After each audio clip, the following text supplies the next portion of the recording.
Yeah, I actually was talking. Oh, well, welcome back. I'm the one who put us back, and I still, and I still somehow messed myself up. I'm proud of you. I don't even have to do it. I don't even do it anymore. I have to. I just it's. I feel like it's you've been doing it for so many years now that I'm subconsciously like, well, I gotta interrupt myself by going live. Right. All right. Proud of you, Sean. Thank you, Alex. If you messed up. Yeah. It wasn't a mess up. It went exactly as planned. All right, folks. Let's jump into our recap for tonight. On the 6th afternoon of Village Gloam, the Wild Shadow, on a Tolvis dog. Last we left off, the Wayward Five arrived at Gideon's facility. Scarlet, Timber, and Talray had discovered activity throughout the grounds. Footprints, abandoned greenhouses with writhing mounds, and primeval signatures of aberrations. So they chose to tread carefully as they pursued Gideon. But our hero's new companion, Ekbargoth, decidedly stated that stealth was for cowards. He trotted forth, his plate armor clamoring, and brandished his Zweihander. Talray, as frustrated as the rest, gave up and shouted out for Gideon, announcing your presence. The dense and low fog shivered and shifted into a torrent of insectoid shapes and rushed over the party like a wave. Many dashed to cover, but some tried to endure it. The fog rushed into Ekbargoth's lungs, and his mind turned on him, showing him horrifying and kaleidoscopic visions of an astral dreadnought devouring him. A mysterious figure ethereally stepped out of one of the many elven statues around you. The figure was elven in form, but covered from head to toe in moss, branch, and stone, save for their face, which bared a pallid mask, the wretched artifact of the Pallid King. The figure darted in and out of these statues, striking at the party, as a massive black and red ooze chased them down. Each of the statues in the courtyard proceeded to fire spells off at them as well. The party struggled to destroy each of the statues as a pack of redcaps appeared, harrying Scarlet and Sarathil. They brought the latter down. Ekbargoth was able to stop the Pallid Archfey from teleporting into a statue, and the party destroyed most of them. The figure teleported to the back of the courtyard as the remaining statues all shattered and spilled out more ooze. But these creatures fused together to form a bigger threat. A coven of hags grafted themselves together into a large, corrupted fae, ready to destroy the Wayward Five, their puppet, the Pallid Archfey. The fight isn't over for the Wayward Five. This is where we will jump in to combat. So, let me put the hag on the battlefield. The Pallid Fae just went, so there will be a lair action, and then Timber will be up.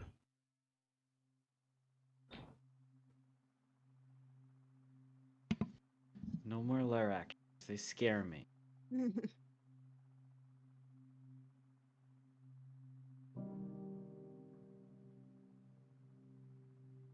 All right, let's get some battle music going. Yeet. Just say it.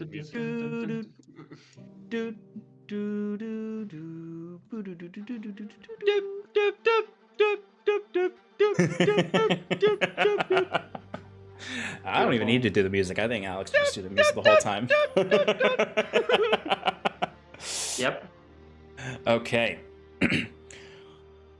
All right. So you see the hag is cackling. You see there's 3 different heads to this hag. There's the large, bulbous, pustule-covered, almost like an abomination itself, like almost the host hag that the other 2 hags have been grafted onto. Where you can see one is very clearly like upright at the top and seems to be the dominant hag, and then there's one that's sort of like behind her, holding on to the edge. All still, you can see their bodies are fused together. You can see in strange places where like part of the arm is attached still to the host hag, and then there's other extra arms all over the host hag and other limbs. But the hag at the top does begin to cackle. Okay. And I need everyone who can hear her, which is all of you at this point, except for Mike. Sarathil, you're not hearing anything because you're unconscious. Mm-hmm. Let's see. Where'd it go? Lost it. Needs to give me a wisdom saving throw. Is this a mind thing? No, it's not like trying to like penetrate your mind and hear your thoughts or anything like that. Okay.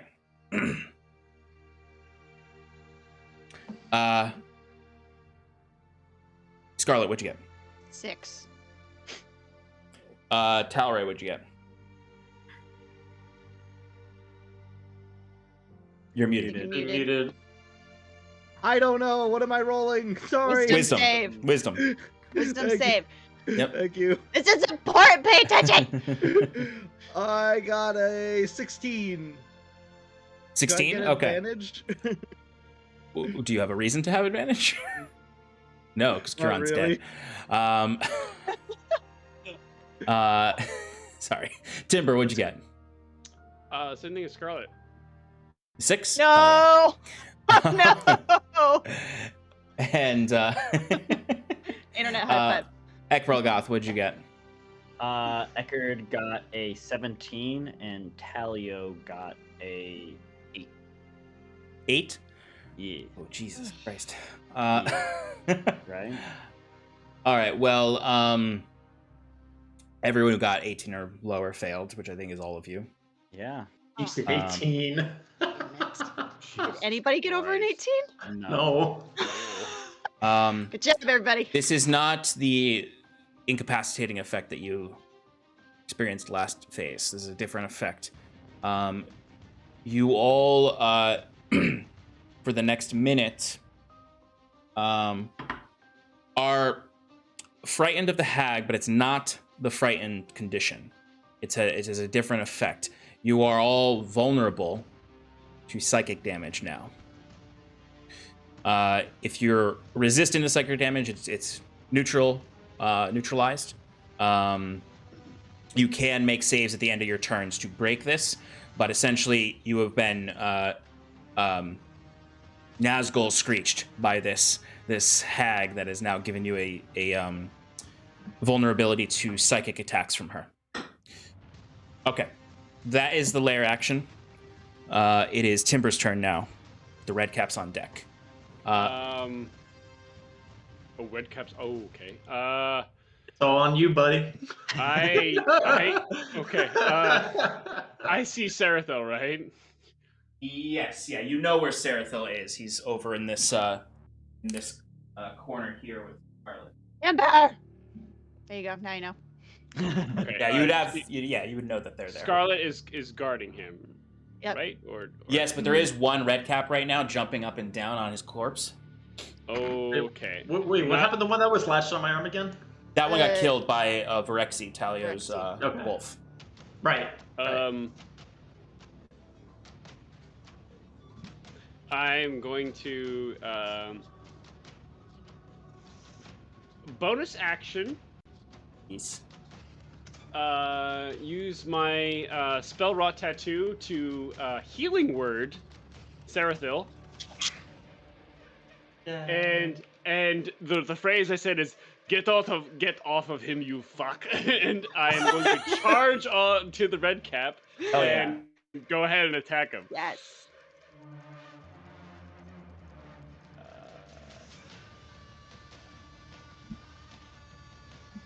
With the Aeon spike.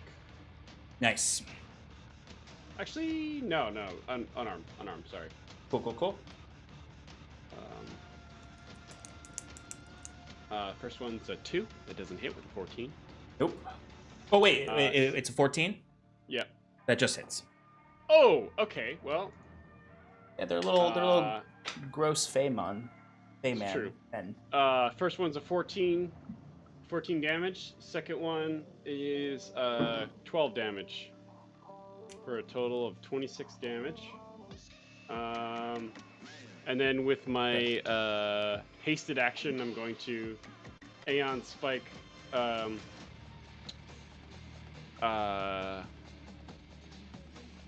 ruptured key rupture. Cool. 28 to hit. With 20, that'll hit, yeah.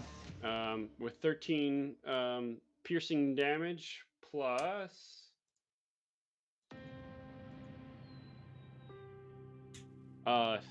13 thunder damage. How do you want to do this? I literally just want to, with my hasted, being still hasted, literally just tackle him. Yeah. with the Aeon Spike and the force of him just going through the spear, me running at him so fast that he goes through the spear, but once he goes through the spear, and once he hits my hand on the spear, he just juts back out. Yes, absolutely. Off of the spear and just goes flying into the other corner. So, Sarathil, your eyes open with a gasp of breath, and you very quickly see almost like this shadowy bolt of gray fur come dashing forward and just pierces through this red cap up like this. The red cap sinks down very fast and just claws him, and you see this thing go fluttering off with a trail of blood streaming across the sky. Some of it probably getting on Talio. And I'd like to just... and Scarlet and Sarathil. What? Oh, how much did I heal for, Alex? That's a good question. How much is level 1? I think it's just 1d4 plus your spell modifier. Or spell modifier. So that is 7 points. Oh, not I'll bad. take it. I'll take it. Yeah, and I would like to end my turn next to Scarlet. Okay. She's right next to the red caps, right? Yeah. Okay. Yep.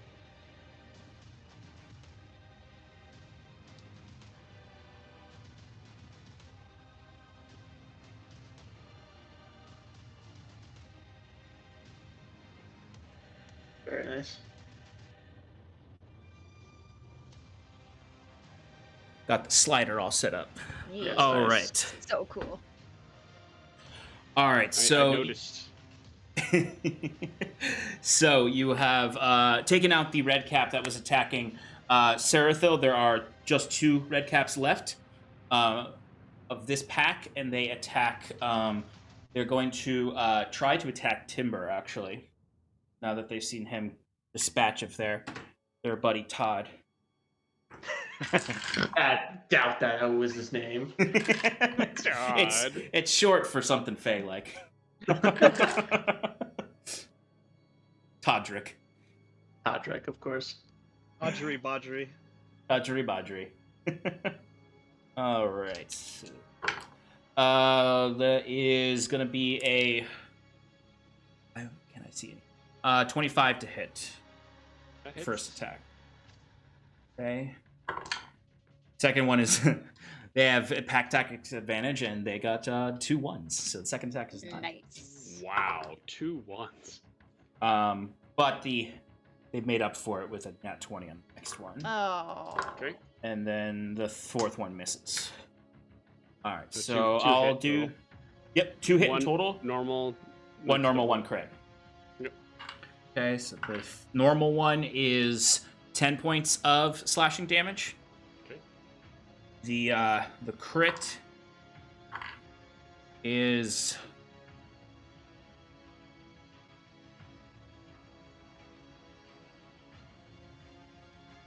Wow, I couldn't do simple math in my head. 17 points of slashing damage. Okay. And they only attacked you with their sickles, so they didn't bite onto you. So that is their turn. The red caps have, in Scarlet, you would notice they've all kind of they've latched on and are attacking at Timber. You can see like one of them, like Timber, like one of them just like jumped up onto your arm, is just hacking its sickle into your shoulder, while the other one went to hit you in the legs, but it tripped over its own big shoes and fell face forward. As you could just hear them scrambling to deal as much damage as possible. Scarlet, you are up. Talray, you're on deck. All right. Hey. I am going to use my Blade of the Dawn to stab at the one that is on top of Timber. Got it. And I'm going to make it reckless so I can give myself advantage. Okay, first one I'm pretty sure is going to hit with a 28. Yep. Okay, just wanted to see if I could get a crit. Alright, so 1d4 plus 6. 2 plus 6, 8 points of piercing damage. Against the one that hit, that's on top of him? That's on Timber, yep. Yep, okay. And then... Is that technically a sneak attack too? Because I'm Yes, it engaged is. with Awesome. Well, also I gave myself advantage. Love it. 16. Oh yeah, with Reckless. 21 points of sneak attack damage.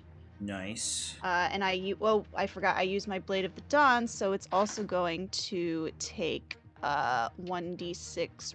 Is it a fiend or aberration? No, it's not. Alright, it's going to take 1d6 radiant as well. 4 points of radiant damage. Okay. Okay, so that was my... That's also going to heal area around. It's going to heal... I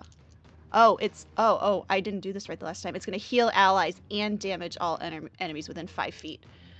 There you go. So, wait, I already did that. Can I hit the other one? Is the other one within 5 feet? With the radiant damage? Wait, yes. It heals all of us, or It'll heal. It won't heal Sarathil because Sarathil is not within 5 feet of it. He's not. All right, so it'll heal myself and you. And Timber, yeah. Which is gonna 4 points. it's good, still good. Still something. Okay. And then can I just use my offhand for my bonus action? See if I can finish it off. Still reckless. Do I have to say that again, or does I just say that at one turn? It's all I think all of your attacks are just you recklessly attack. They just become advantage on this turn because they'll have advantage against you next turn. You could also do flanking if you really wanted to. 17, yeah, it'll hit. Okay, so that's going to be 4 points of piercing damage. Wow, so close. So, does it get another radiant? Because I hit it again. The weapon just does that. It's not a charge thing, so. 5. 5 radiant. Yep. Okay, how do you want to do this? Yes. You had 40 health. You dealt 42 damage. Excellent. All right, I would like to kind of like come at it with my offhand is the one that does it. So kind of just like skewer it off of Timber's arm and just kind of like flick it off the end of my dagger. Yeah. So absolutely, like you notice that Timber is sort of just like moving around super fast, and then you see they jump on him and they're both attacking him. You bring the dagger in, and it kind of the momentum carries it around as it kind of just goes flinging off of the dagger. And as your hand kind of swipes down to kind of fling it off, there's the healing bubble that comes out of the dagger, which I always imagine has kind of like this like soothing, like high-pitched, almost like a bell tone that goes off every time the bubble goes out, as this yellow bubble, golden bubble shoots out to give a little bit of healing. That still heals again. Oh. Yeah. Excellent. Did the other one take 5 on that last one too? Yeah. Oh, that's better. Do I get to kill that one too? Yeah, you do. Excellent. Great. Add 10, Timber. Got 10 points of healing. Oh, awesome. Thank you. As you see that bubble bursts out, and it just sort of the radiating light burns the last life out of the one that is just now kind of pushing itself off of the ground as it fell on its face, and you can see its big red cap is just sort of like the hat is covering its eyes, and it pulls it up as the radiant light comes up and burns it, and then you can definitely kick its dead body if you want. Yes, please. Okay. Get over. All right. Red Cap Pack is dealt with. Woo! Oh, it was so satisfying. Talray, you are up. Okay, where's this scary amalgamation coven thing? Is that behind? Where's my pointer? Yeah, it's behind the green guy. Okay, and the green guy was the guy I dropped the rock on last session, right? Correct. Hmm. Yeah, hags are right here, green guy. Hey, Sean, my favorite enemy is fiends. Does that help me in any way in knowing some knowledge about this hag monster thingy? Hags are not fiends. Black hags are, but I ain't gonna yell. None of these are black hags. Oh wait, Okay, one of fair them enough. is a. Actually, no, one of them is a fiend. There is one that is a fiend. Oh, so there's like one of each in there? There are 2 Fae and 1 fiend. Ooh. I'm going to try a weird tactic, which is to start speaking Sylvian out to that weird monster thing and just Okay. say something like, "Oh, my poor sisters, please free yourselves of this horrid blight that has been put upon you." And I just shoot again at the green guy because I don't want to shoot them now because I kind of feel bad. Okay. Go for it. I like this sort of like pastor Talray, that kind of vibe that just gave off. You gotta extend a hand. Power of Glowman compel you. Nah, I'm just gonna shoot things. That's okay. more his vibe. Power of gunpowder compel you.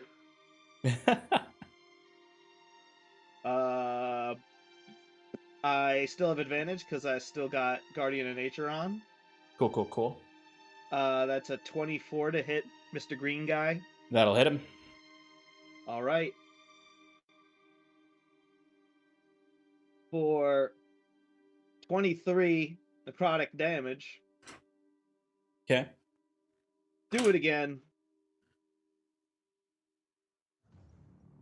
Where's the roll button? Buried. There it is. Ugh. A 19 minus 5 is 14. Does a 14 hit? 14 does not hit. Okay. So my second shot misses. And bonus action. I can't command Mundy with a bonus action, can I? No, that's a full action. No, we discerned it was an action. Or did No, summoning him is an action. summoning? Yeah, no, you can bonus action. No, yeah, you can command him. It's a bonus. Yeah, it's only an action to summon him. All right, so I'm gonna command him to try and give a little munch out of that guy. What's Mundy's movement speed? I believe it's 40 flying.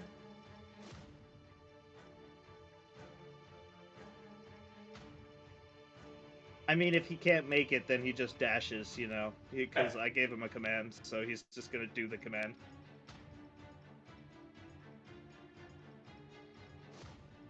Okay, yeah, the dash will work.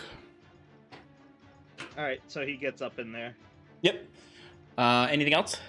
That's it for me. All right, it is Hag's turn.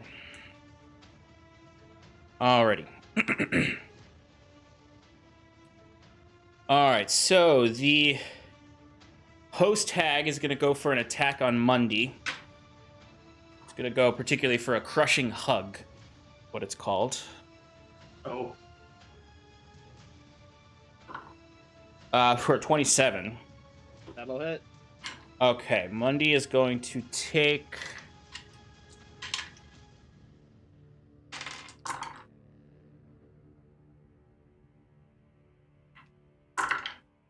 Oh, that's some...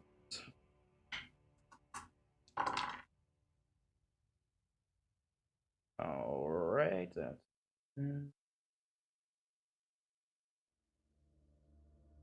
Money's going to take 33 points of bludgeoning damage. Okay. And is considered grappled. Okay. By the host hag. Until the grapple ends, Mundy will take additional damage. Mundy can try to break out of it on his next turn. But the hag can't make, or at least the main host hag can't make additional attacks. As you can see, this it almost looks like the leader hag that you can see, the prime hag, kind of just smacks the side of the bulbous form that is the host hag, that just sort of immediately goes and grasps down on Mundy, squeezing him in. You can almost see his wings misshapenly splayed as she is holding on to Mundy now. The other two hags are going to go as well. All right, let's see. All right, who is in? Ekbralgoth. I need you to give me a dexterity saving throw.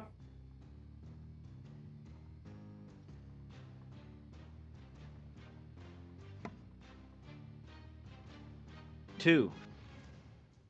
Okay. All right.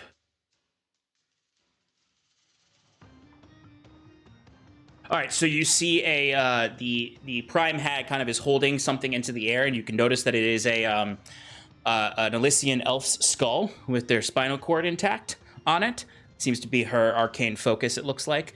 As she's holding it up, she begins to chant words in another language, and and then she's going to cast a lightning bolt towards you. That's a lot of ones, actually. Only 20 points of lightning damage.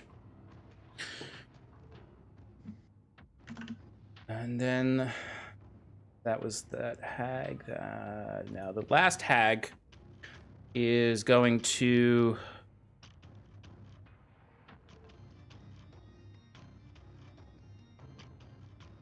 look to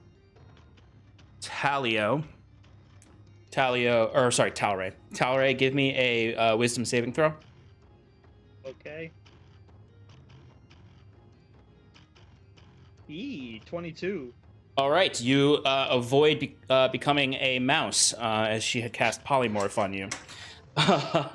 As for just a brief moment, Talray, you feel an overwhelming urge for cheese and garbage, but then it goes away just as quickly as you take a deep breath. All right, that is the hag's turn. Sarathil, you are up. By the way, everyone, you can individually target the hags. They have a shared collective health pool, but you can specifically attack the green hag, the night hag, or the host hag. Are they the only enemies that are left? The Archfey is still there too, in front of the hag. Okay, but nothing else besides those two. You don't see anything else right now. Okay. Well, in that case, finally being brought back to life, I'll kind of guess and I will kind of cough a bit, and yeah, I'm dying here. Where is it? Oh no! Oh no, I can't do what I wanted to do. Oh, that's even worse. That's bad. Eckard, you're up. You're on deck. Apologies, guys. It's all right. You see the hag is just sort of squeezing Mundy right now, lifting him up like this as the one hag on the shoulder kind of just crawls over and starts to chant the polymorph spell towards Talray, but fails. As you can see, she has kind of a basket over here that just seems to have parts in it. Don't know if they're animal parts or humanoid parts, but she's just sort of taking them out as material components for her spell slot. I'll use half my action to get up. Okay. Or half your movement. Or half movement, yeah, that's what I meant. And then how far away are they?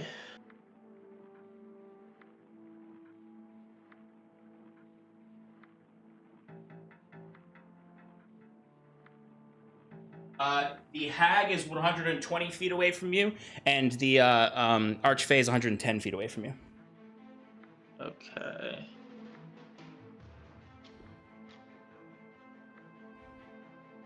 I do that range.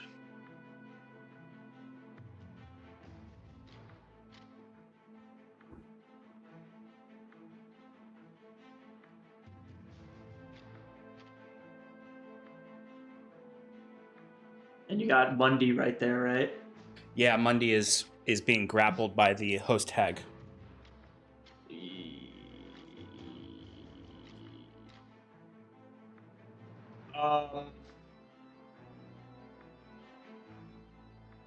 Well, I can just do that then. Where are you? Where's the thing I want? Animate dead? No. Summon undead. I'm gonna summon undead. Summon undead. All right. I will where do you want them to be? Level 6. Okay. Yes. And I could summon it 90 feet. So 90 feet away towards the hag to get as close as possible. So when it goes, it could start doing its thing.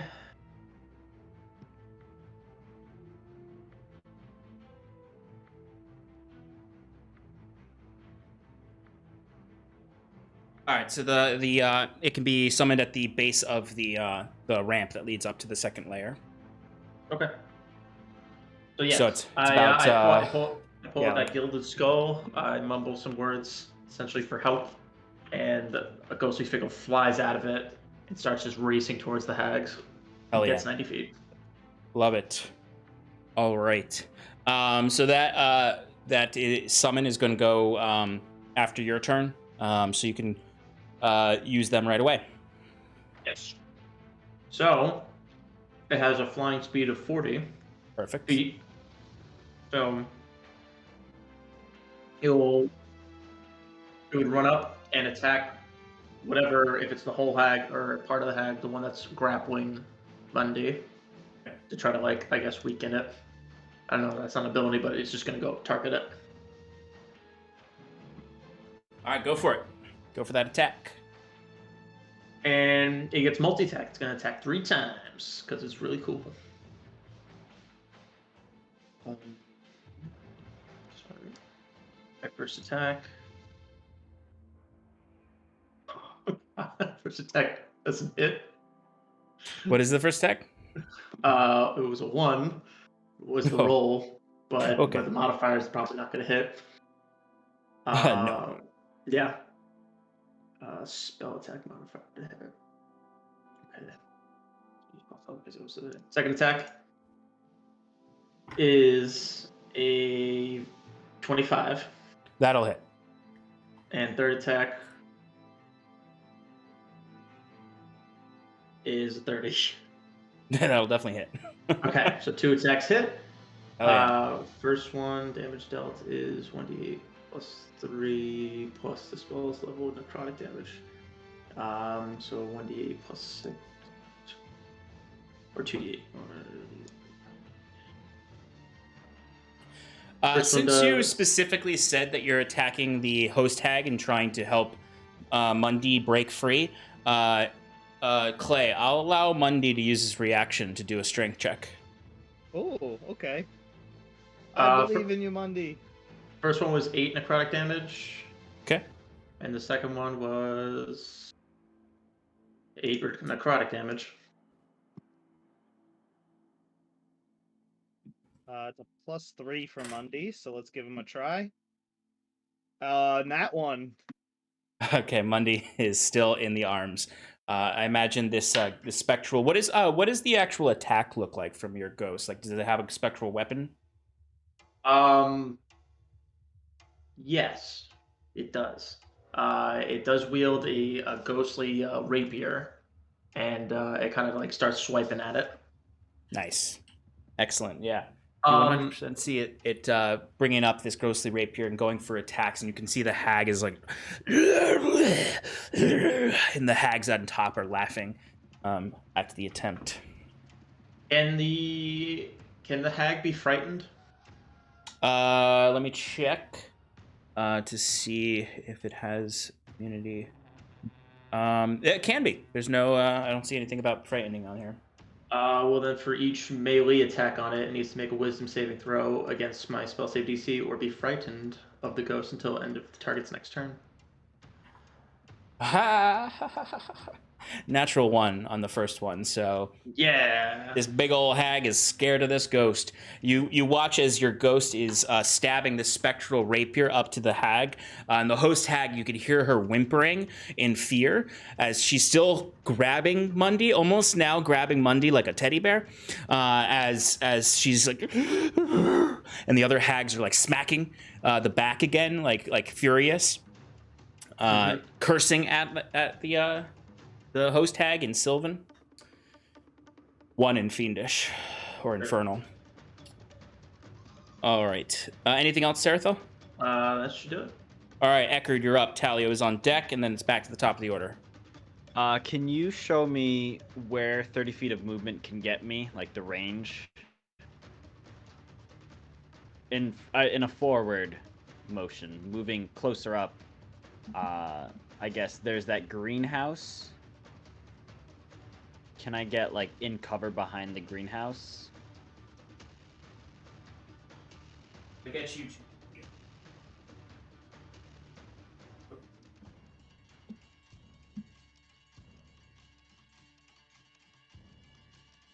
If you went right for the greenhouse, you could get here. Okay. All right, that'll have to do. Okay, with that, going to use a bonus action to activate a different one of the Great Sword's forms. You see Eckerd looks at it in all its flaming glory, and he's like, I would have really liked to use you a little more, but... And he swirls it around his head, and you see the red flames fanning, and then they start to turn blue and more, ripply. As it changes to water, and then he grasps it, and it's just a flowing blade of dull blue now. And so, alas of this, the wording isn't precise in the item. It simply states that the life-giving water now splashes from your blade, healing any allied creatures within 5 feet of your target. Does that mean when I make an attack? Yes. It heals?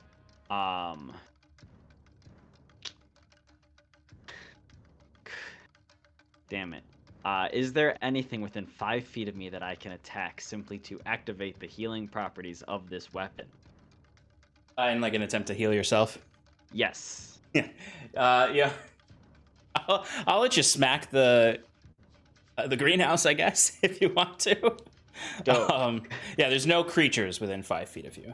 All right, yeah, so Eckerd just kind of in more annoyance than anything, because this is not how he wants to spend his turn, but he has will just and use 2 attacks to heal himself 2d8 times 2.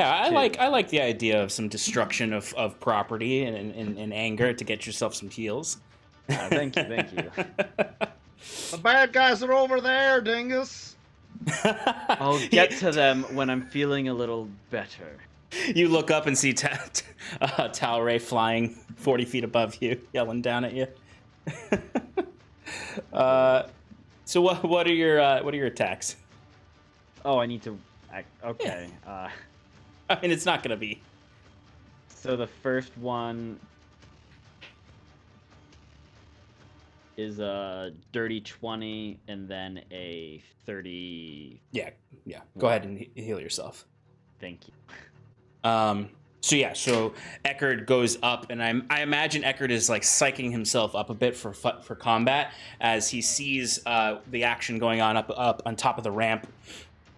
And I imagine he just sort of does the motion to activate the water of life within the sword. And I imagine like finishes the sweep and crushes into the side of the the greenhouse and then brings it back up, smashing another thing with a growl as it sort of lowers and he's breathing. As you can see, this water drips from the wreckage onto him, and each droplet just sort of sizzles and heals his wounds.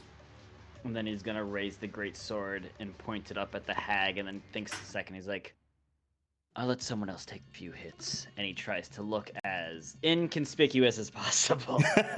Just smashing up a greenhouse. Okay, Talio is up. Talio is way back on this stump he really loves. Of course. It's a good stump. I think Tal Ray had warmed it up for him. Alright, so... The ranger stump. Longbow does have a range of 150 feet. Does Talio right. have that range? I think you might.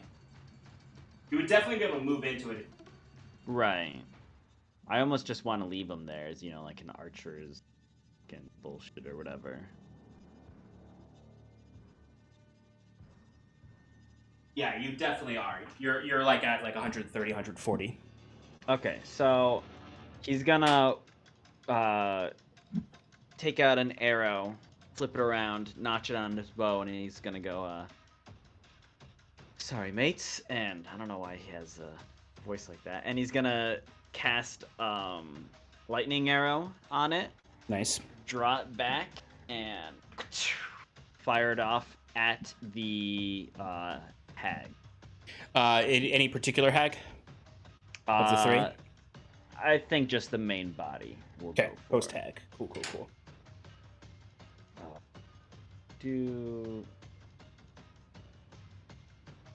Where'd he go? For a 18 to hit. That'll hit. Dope. All right, so. Oh no, it just takes an additional 48.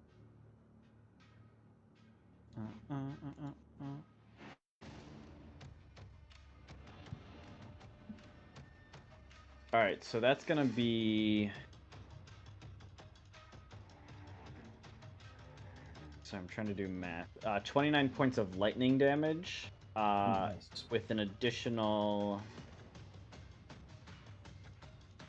9 points of piercing damage, and then each creature within 10 feet of the target must make a dex saving throw. All right. Mundy will need to make that too. Oh no. So that's Mundy, the ghost, and the statue. Yeah. Yeah. You said Dex? Yes, please. It's actually, interestingly, all three of the hags will take damage. Ho ho ho. One might say this thing is a little vulnerable to AoE damage. Ho ho ho. That would be good if Mundy was still alive. Is Mundy down? No, I just failed the roll. I got a 7. Okay. Host hag fails. Night hag got a 17. The DC is 15. Okay. All right. So the host hag fails. The other two hags succeed.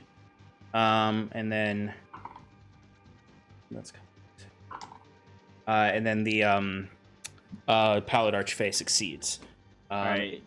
Failure results in 14 lightning. Success is 7. Now he's down. No, Monday. Sorry. All right. And what did the ghost get? Are you taking care of health or me? You can monitor it. Okay. You can Yeah. I know it rolled a 20, so it'll take some damage. Cool. All right, so you watch Mundy pops out of existence as the hag's arms just kind of close down on itself, and it's kind of hugging itself now. And it's like arm is on the shoulders. You see another hag just like stabs that hand with her one of her bones in her basket and pulls it out and yells something in Sylvan to the host hag. Talio curses, upset that he's killed such a beautiful creature, but knows that it can come back no matter what. And his second attack is only a 10. Okay, that'll miss. Talio killed him? Oh Yes. no. Yeah, a lightning arrow blew up in his face.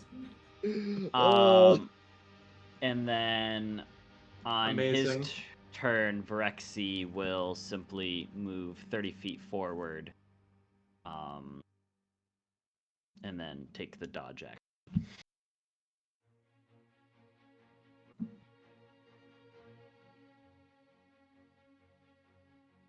And that ends Talio's turn.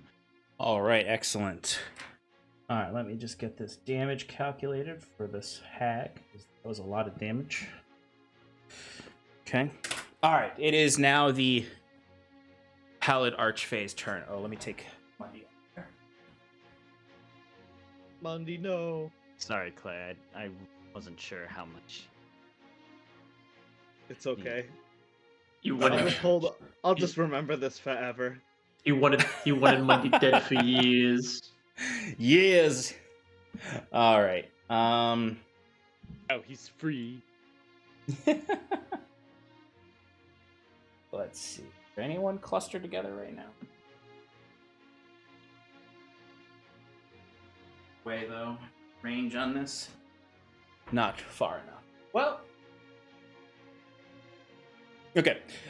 So the Pallid Archfae is going to kind of do this kind of the same thing that Eckerd did, kind of like adjust the shoulders and then get into position, almost like he's about to start a race. And then he's going to start running, but then he's going to disappear into a burst of shadow as he's going to phase step 30 feet forward and then run another 30 feet forward.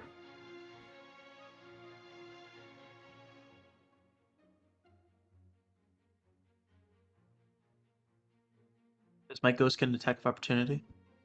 Yes. Yes, she does. That is a 28. That'll hit. You don't get multi-attack on No, they're not. right? No. That is a 15 necrotic damage. Nice.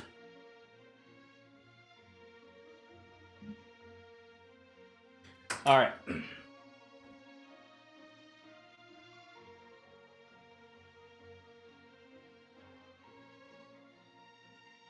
All right, so I need Scarlet. Actually, what is it? How far is it? 20 foot. Let me check that real quick.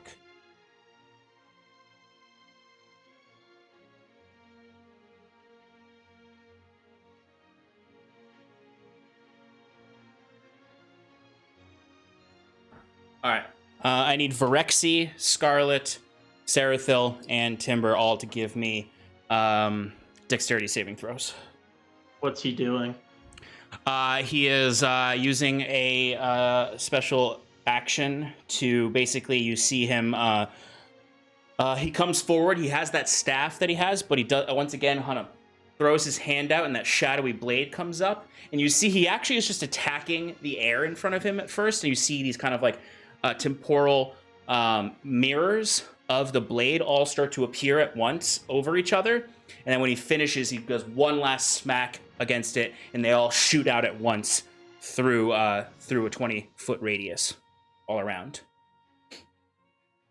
It's a storm of shattered shadows. It's not a It's not a spell. is it? It's not a spell.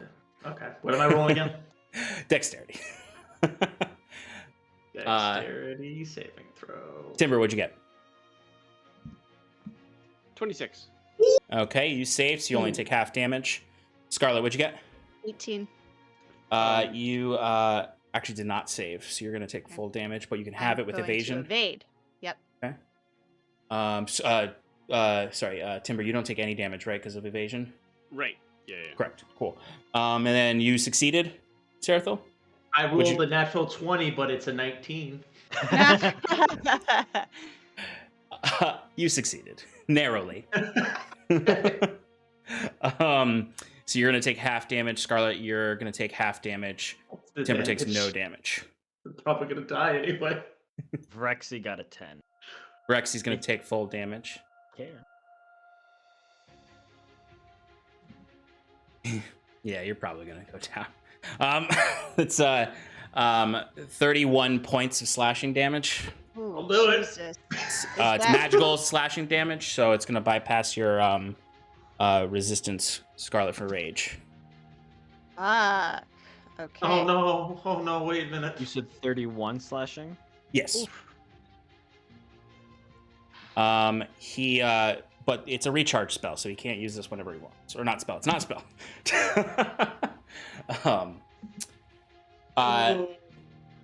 It doesn't yes. say non-magical slashing. It just says slashing. It means. I mean, it's.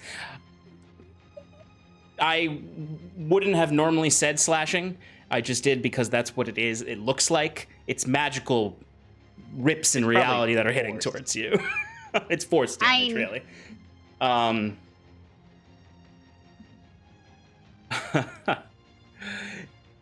Okay. All right. That is it for his turn, though. He's used all of his stuff. Oh, I'm dying again. Are you down? Yeah, I'm down. God damn it. That And means you're a ghost. That goes means away? my ghost disappears too. Womp womp. Womp womp indeed. All right, so it is layer action. Okay.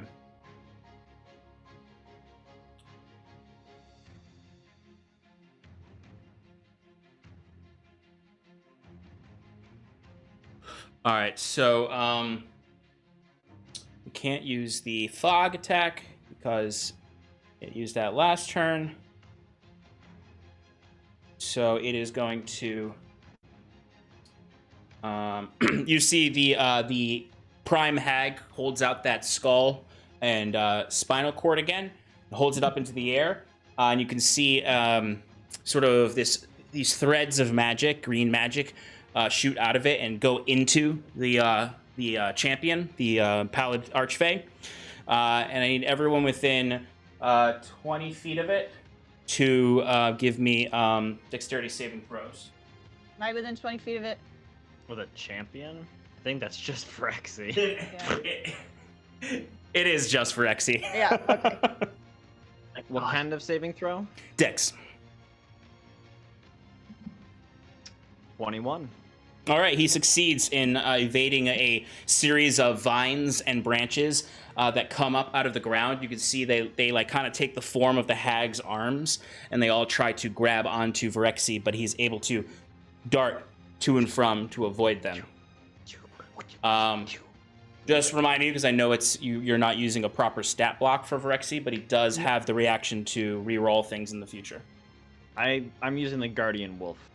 You said. Yeah, I know, and I know there's no stat block for Virexi, but he does have that ability to use his reaction to re-roll things. Thank you. All right, that is the lair action. Timber is up with Scarlet on deck. Running back over to Sarathil's body. Shakes. Just- What the Just fuck is leave me wrong there. with you? Get the I'm just gonna mash a healing bottle in his mouth. Absolutely. Mash a healing bottle in his mouth. Yeah, there might be a little bit of glass. He's undead, it's fine. He's fine. He eats it all the time. That's the heal. It is. I'm sorry, but it's only 9. Yay! Only 2 more than what I had last time. You're I'm getting not there, a bud. You're getting there. I'm not a healer. Okay. And then whose man's is in the middle. Yeah, I'm gonna carry over. So my original hex, which was. Oh yeah, it was on the ooze, I think. Yep. My concentration still is up for it, so I can move that over as a bonus action to him, and gonna run at him and use my hasted action to not Aeon Spike him, but to bludgeoning him with my Fiest Rage. Angry. a key rupture, and I'm going to also make it a stunning strike. Oh yeah, that's right. But that's only if I hit. So let me see if I hit. True. first. He's he only used one. He did. Streak. What do you call it? Legendary resistance. Yeah, it's probably not going to hit with a nice 17. 17 to wait. That's the wrong stat block. 17 Does not just hit. hits. Oh. Nice. Okay. Well, I will be happy about that. That is 11 points of bludgeoning damage. Hell yeah. Plus 9 points of thunder damage. Nice. Plus 4 points of necrotic damage. Ooh, okay. And Sean, would you please make me a Constitution saving throw? Hey Sean, how weak does this individual look? Let me actually add up that damage. I just wrote the numbers down. Because I still have. Sean, it's 24. No, there's other things I need to add up. Oh. 24. Because I didn't add up the damage from last time. I just wrote it down because we were moving. Eckert just comes in with a kill steal. I do have my that's... baleful interdict abilities, Please. and he still has one on him, and I can choose to use it as nothing to deal 3d6 necrotic damage. Oh, really? Is it just with your reaction? It's not even a reaction; it's just a free action. When I cast it as a bonus action, anytime myself or an ally lands a hit, I can choose to consume it. Oh, I see. I see. I mean, he's looking bloodied for sure. I would say he's not like dropping to his knees, but he is bloodied. Okay, we'll hold on to it. Okay. Cool. Anything else, Timber? I think that's all I can do. I think so as well. Oh, sorry. I resolved the I got to resolve the con save. Yes, please. He failed. He only got a 14. Right? 14, does that fail? That's failure. All right, he is a stunned boy. Stunned.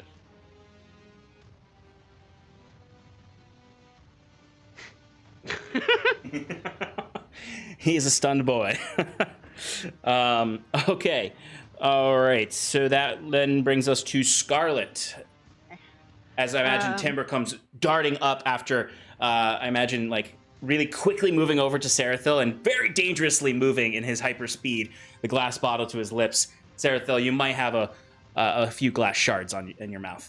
The glass bottle is definitely still in his mouth. Yeah, Sarathil, you just wake up like choking on a glass bottle that was pouring a healing potion. And on the side of it says, "I want my bottle back."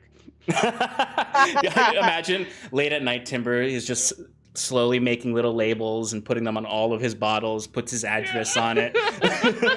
If you find this bottle, please return. Gives anyone 5 copper if they return it. My God. Timber is all about recycling.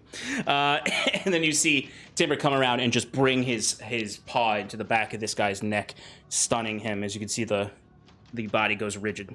So Scarlet, you are up. Eckerd, you're Talray, you're on deck. Can you zoom out a little so I can see where I am? Please. Right there. Right there. Okay. All right. I want to take my full movement. What's your and I want to get 30. I want to get within within dagger throwing range of. Oh yeah, you're definitely within dagger throw. Okay. I am going to use is the Blade of the Dawn, is that a return? Does it say it's return in there? No. Frick. Okay.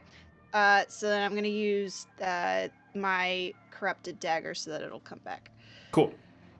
Okay. Ooh. And I have advantage because he's stunned, right? Yes. Good. That's better. 24. Oh, that'll definitely hit. Okay. so that's gonna be 9 points of piercing damage, plus...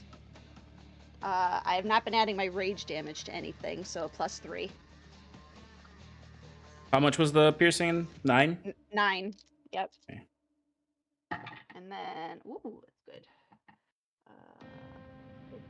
19 points of sneak attack damage. Nice.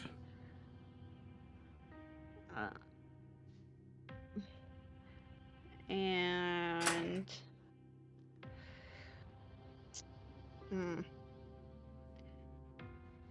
Bonus action. yeah, I'll just do it again with my offhand. Okay. 15? Nope. Not Yeah, well, 15. that 17. 17 will just hit. 1 point of piercing damage. Nice. As your dagger just kind of skirts past his shoulder and just gives a little tiny cut. Yep. Alrighty. Excellent. Cool. Talray, you are up, and then the hags, and then Sarathil. Okay, Sean, can I get within 30 feet of the hags? Yeah, you definitely can. Alright, I am going to go up, swoop down, get within 30 feet, and then use my Drake's Breath ability to shoot Radiant Flame at them. And I want to hit all 3 of them, so I get triple damage, Sean. Damage. Sure thing. What is it? Saving throw? Yes, it is. DC 18. Is it Dex? I don't really know what it is, honestly, because we kind of just made it our own idea that it was radiant damage. So I guess Dex makes the most sense. What doesn't say on there? It should say. No, it does say Dex. It does say Dex. Oh, okay, cool. All right, Dex. First hag fails, so the host hag fails with a very low roll. Okay, I'm gonna roll, and then I gotta go really quick. So there you go. Good luck. You could do all the math. Okay, did he do it to the roller? If someone could look at that for me. 34. 34. Thank you. Oh boy. Oh Jesus Christ. He said the DC was 18, right? Yeah. Okay, so the night hag passes, and the green hag passes. So those two are going to take half damage, while the other one takes full. Okay, that was 34. You said, right? Aye, Cap. Thank you. Wow, this hag is definitely not looking great. And then half for the others, so that's 17.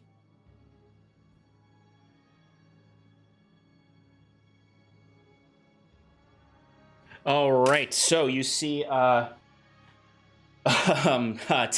kind of comes hovering down, descending from his flying position. As you can see, his draconic wings kind of outstretch out as he glides down, and you can see radiant light, moonlight, kind of all glittering around him, kind of all coming forth towards his mouth when he then kind of just like, it's very much more of a shout, I would say, as the radiant light bleeds out and goes into the hag. You can see the host hag has to take a step back to brace themselves. As you can see, parts of their flesh begins to boil as the other two hags kind of shield themselves as best they can behind that host hag's form, making her take the brunt of the damage. Damn. Bitches, man. All right. It is the hag's turn now. Okay. They are... Let's see. Let's start with our host hag. What's her movement speed? Okay. I don't remember if Talray said that he landed or not. No, he said he swooped down, but I think that was more for flavors. Cool. Just checking. I don't want to make sure. All right. So the hag's going to move her 40 feet out.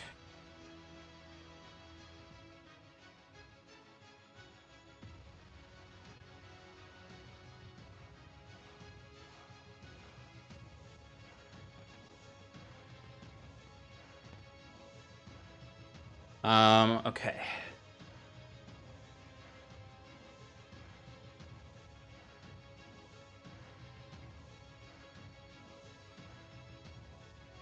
All right, the hag is going to look at Talray. I know he's not here. Kill him while he's gone. Just kill him while he's gone. Like a good DM would. He did do really well with that polymorph. All right, I'll do the other hag first, who's just gonna do a good old-fashioned lightning bolt. Lightning bolt. Lightning bolt, lightning bolt, lightning bolt. Fireball, fireball. All right, so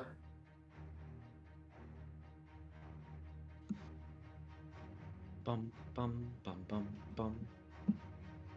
actually no, she's not going to do that. She's going to aim for Timber and ask Timber to do a wisdom saving throw. The hag's just like, hey, Timber, could you saving throw for me? Hey, little boy, can you do a saving throw? Little wolf boy. Little wolf boy, can you do a saving throw? Oh, little wolf boy, How little about a wolf. 12? Does a 12 That's well, work? it does not succeed. This is the voice of that hag. No. The other hags are like, and this hag's like, hello. And I'm like, hello. Oh, I'm so sorry for my sisters. It's okay. I'll fail for you. Oh dear boy, you have failed. You are going to be taking the effects of Phantasmal Killer.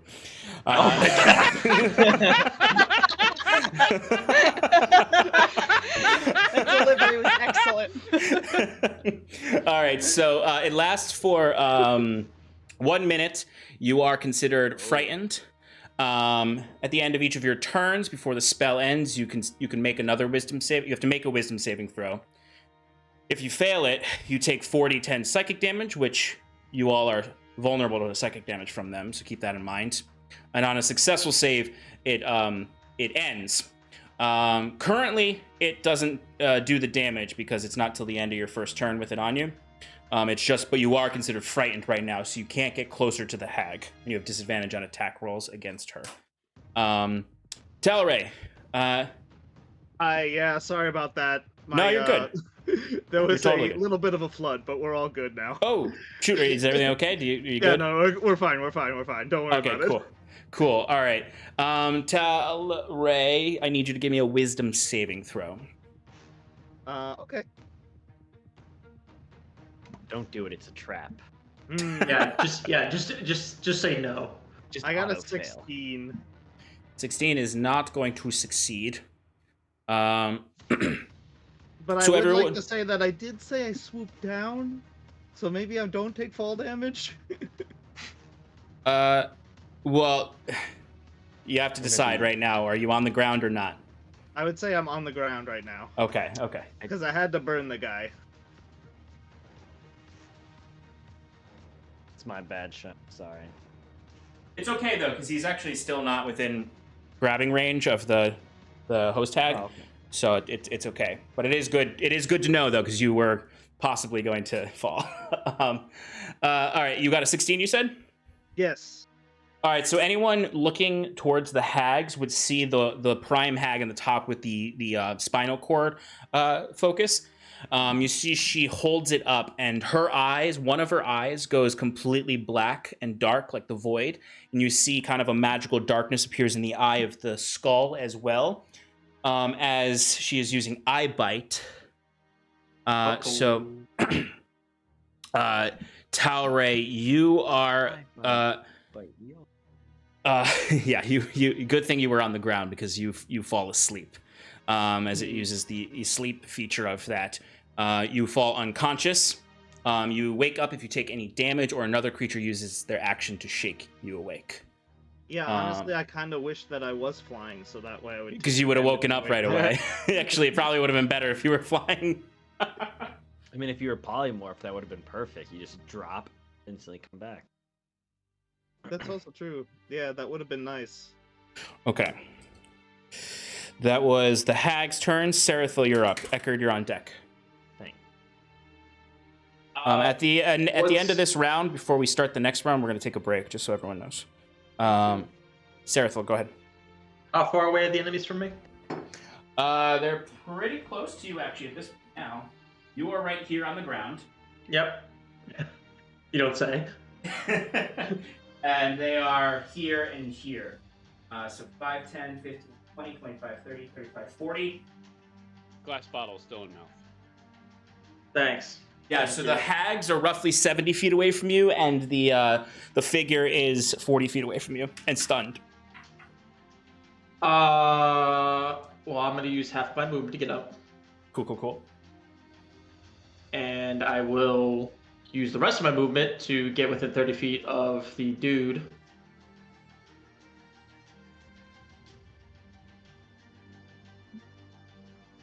Okay, you are within 30 feet now. And I'm gonna finger him.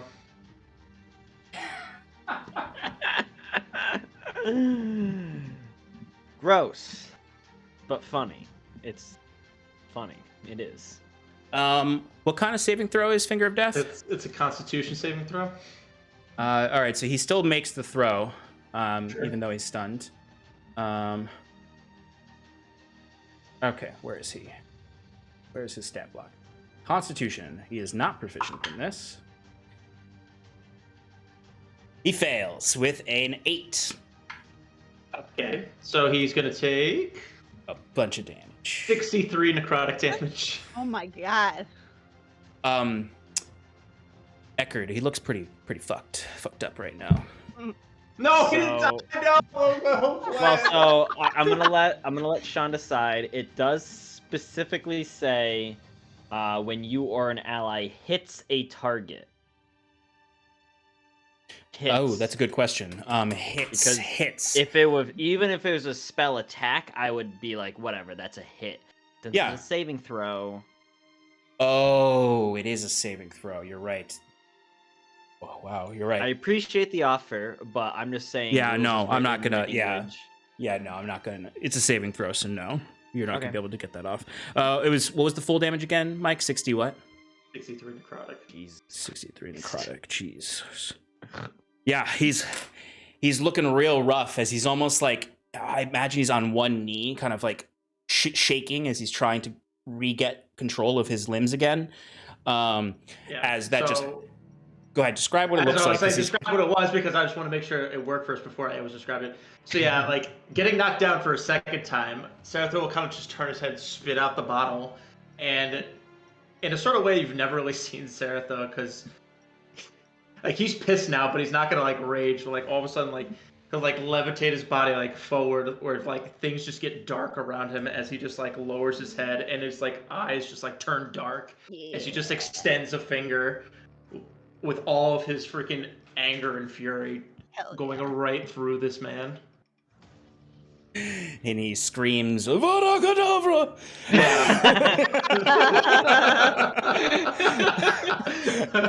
No, I imagine this is pretty badass considering like you had to walk the 30 feet up or up to get it. So you Yeah. all that shadow kind of coming in around you, darkening. You see the little fey lights that float above the entrances to the greenhouses all flicker and fade away as this darkness almost looks like everything is completely dark behind Sarathil. I imagine Talio's freaking out a little bit back there, as exactly like you said that you put forth the somatic components of the spell, and it fires off, and you can see the vegetation on him that's grown over him in this sort of living armor all begins to wilt and decay away and fall off of him, as well as you see just like troves of insects falling off dead from the armor all over the place. As you can see, it starts to break apart, and you can see similar clothing to the Druid brothers back in the a grove underneath. Particularly the like striped pants they wear. Pantaloons. Okay. Pantaloons. Welcome to the Angst Club. Sarathil and Scarlet will be best friends after this. Besties. All right. Eckerd, you are up next with Talio on deck. All right, fantastic. So Eckerd looks over his shoulder and sees this all unfolding, and a huge grin erupts on his face, and he's like, maybe these champions are a little more violent than I initially. Wonderful. And using 30 feet of movement, can I get up to the hag coven while being within 15 feet of the other dude?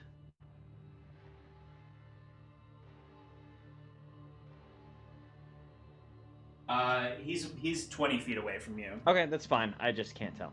All right, so Eckerd moves up. Let me make sure I do this all correctly. All right, so he's going to use a bonus action to cast a Baleful Interdiction onto the hag. Which one? Main hag, prime hag, Main or hag. secondary hag? Cool. Main hag.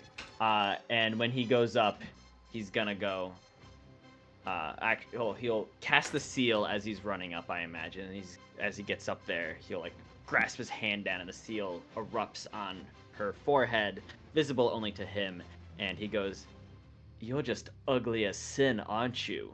And he raises up his Vihander, and he's like, "I would know." And then he gets one free attack, because as the bonus action, he also gets advantage until the end of his turn on the creature that he placed the seal on. Great. He's also using Great Weapon Mastery to get that -5 to hit, but +10 damage. So that's a 23 to hit. That'll hit.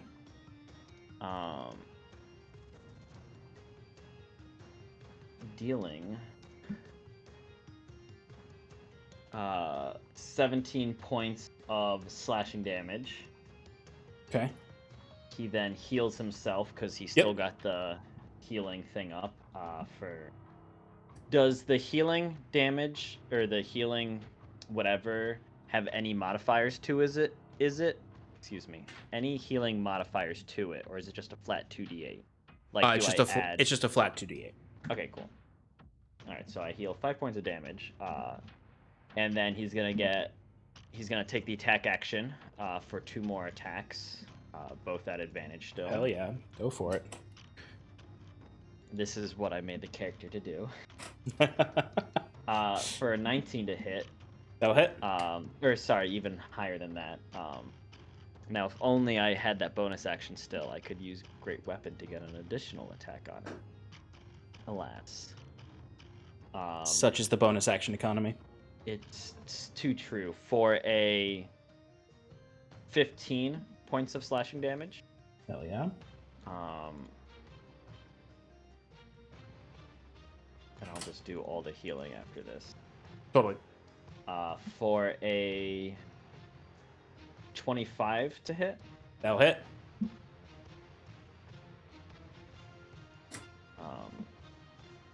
For an additional 17 points of slashing damage. 17 you said? Yeah. Sean, how is this hag looking? How do you want to kill the host hag? Hell yeah. So he comes up, says that really kind of lame one-liner about ugly as sin, and then just slices once, looks her up in the eye, and then, like a fucking anime character, just slashes it, and it's, takes a second, and then it's like 2 wave effects just cross and cuts through the hag. And I imagine it like literally clean cuts an X, so that the right portion, the left portion, the head, and the bottom legs are all separated. Yeah, absolutely. Absolutely. As you all would see kind of like the flashing of light and the sort of splashing of all of the holy water coming off of his blade as well, as you hear that hag just cry out in the most miserable pained groan, as you can hear the other 2 hags groaning as well, as the body slumps into pieces, and the prime and secondary hag slop to the ground. They don't have legs. They can barely move because they can only crawl, but they are still in the fight. Prone? Yes, I would say they are. They're permanently prone. Fantastic. So he's going to Ekbarlgoth just lets out a wonderful, and he's going to use an ability called Invoke Authority. He's going to invoke the authority of Zendariel to have an Infernal Surge, which, as it sounds, is kind of like an action surge. He gets another normal action to use. And he's going to use that to take the attack action, 1 on each hag. On each of them? Excellent. Now, I have to double check something. Okay. No, wait. Advantage. Yeah, so I don't think. It's not coup de grace. Coup de grace. When they're prone? Yeah, do I still have advantage when they're? Yeah. Oh yeah. Yeah, melee yeah. advantage. Oh, yeah, all melee so attacks. actually, no crit. No crit. Right, so I do have to. I didn't use my baleful interdiction on them, so I have to see. Well, you get the advantage anyway for the prone. Right. The baleful was on the main hag. Right. So just to see, I'm gonna put the extra damage on the Prime or secondary hag? prime. We'll Cool. go. And this. Oh, geez. First attack will be on the prime hag. That's gonna be a plus 12. 18 to hit. That'll hit, for sure. Fantastic.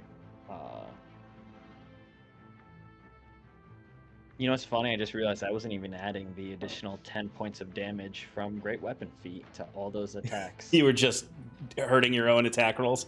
Yeah, I was just so excited for how much fun it was to finally do.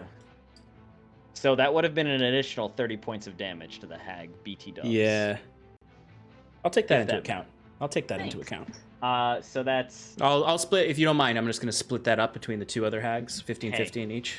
You're all good to me.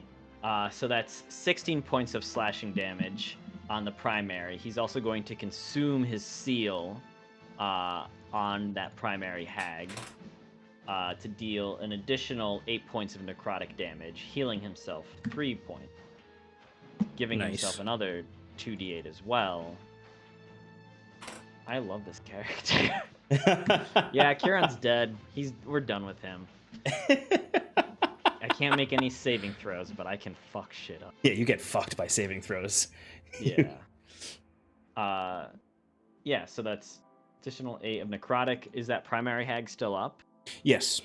Yeah, well, that's all right. And then another attack on the other hag. Go for it. These do not have the Great Master, or the Great Weapon, which is great because that's just a dirty 20 to hit. Okay, that'll hit. For 14 points of slashing damage. Okay. Healing myself another 2d8. Man, that healing ability that sword has is really good for a class like this. Yeah, that can put out a bunch of attacks. Yeah. Yeah, so for folks at home, that was just 5 attacks in one turn, thanks to MCDM Productions. Thank you for the Illrigger class. It's a lot of fun. For like a total, I'd have to calculate it, but for what is like a total of like, I think over 100 damage. Yeah, and then I healed. We're close to it. 36 points of damage. Yeah. Some of that was from the homebrew item he has. Yes. Wow. I should mention that. Yeah. And then he just looks at the two hags and just puts this Vihander over his back and he goes, "You were so powerful at one time, but then you met me." And that ends his turn. All right. Talio is up. And then Real it's quick, yeah. Is Talray within 5 points or 5 feet of me? Of you? Yes. No, he's technically. Damn it. Okay, that's fine. Otherwise, he would have gotten all that healing too. Also, it's 5 feet of the target, not you. Oh, okay. Good. Good. Yeah. All right. It's particularly good for when you're like all flanking on something and fighting in like it's meant to reinforce like that he's front like a soldier and it's like fighting in form is beneficial. I get all right. that. All right. Talio is up. All right. So Talio's gonna see what's going on and be like, "Oh, fantastic!" And then he's gonna make 2 longbow attacks on the Archfey. Those are advantage, right? Because he's stunned. Yes, I believe so. Is it all attacks? Yep, all attacks have advantage. All right, so that's a 23 to hit That'll hit. Very nice. for 8 points of magical piercing damage.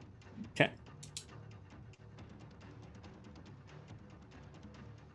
He's still up.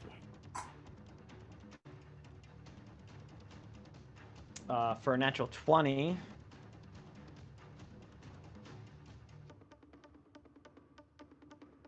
For 13 points of magical piercing damage.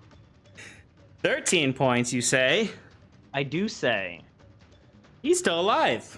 All right, fantastic. And then Talier's gonna go, Virexi, take him down.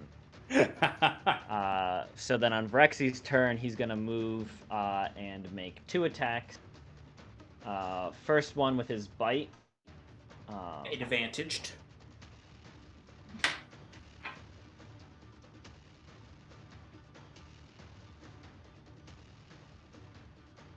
Oh, nice. For a... Oh, wow. For a... Oh, no, okay. 27 to hit. Yeah, that'll hit. For...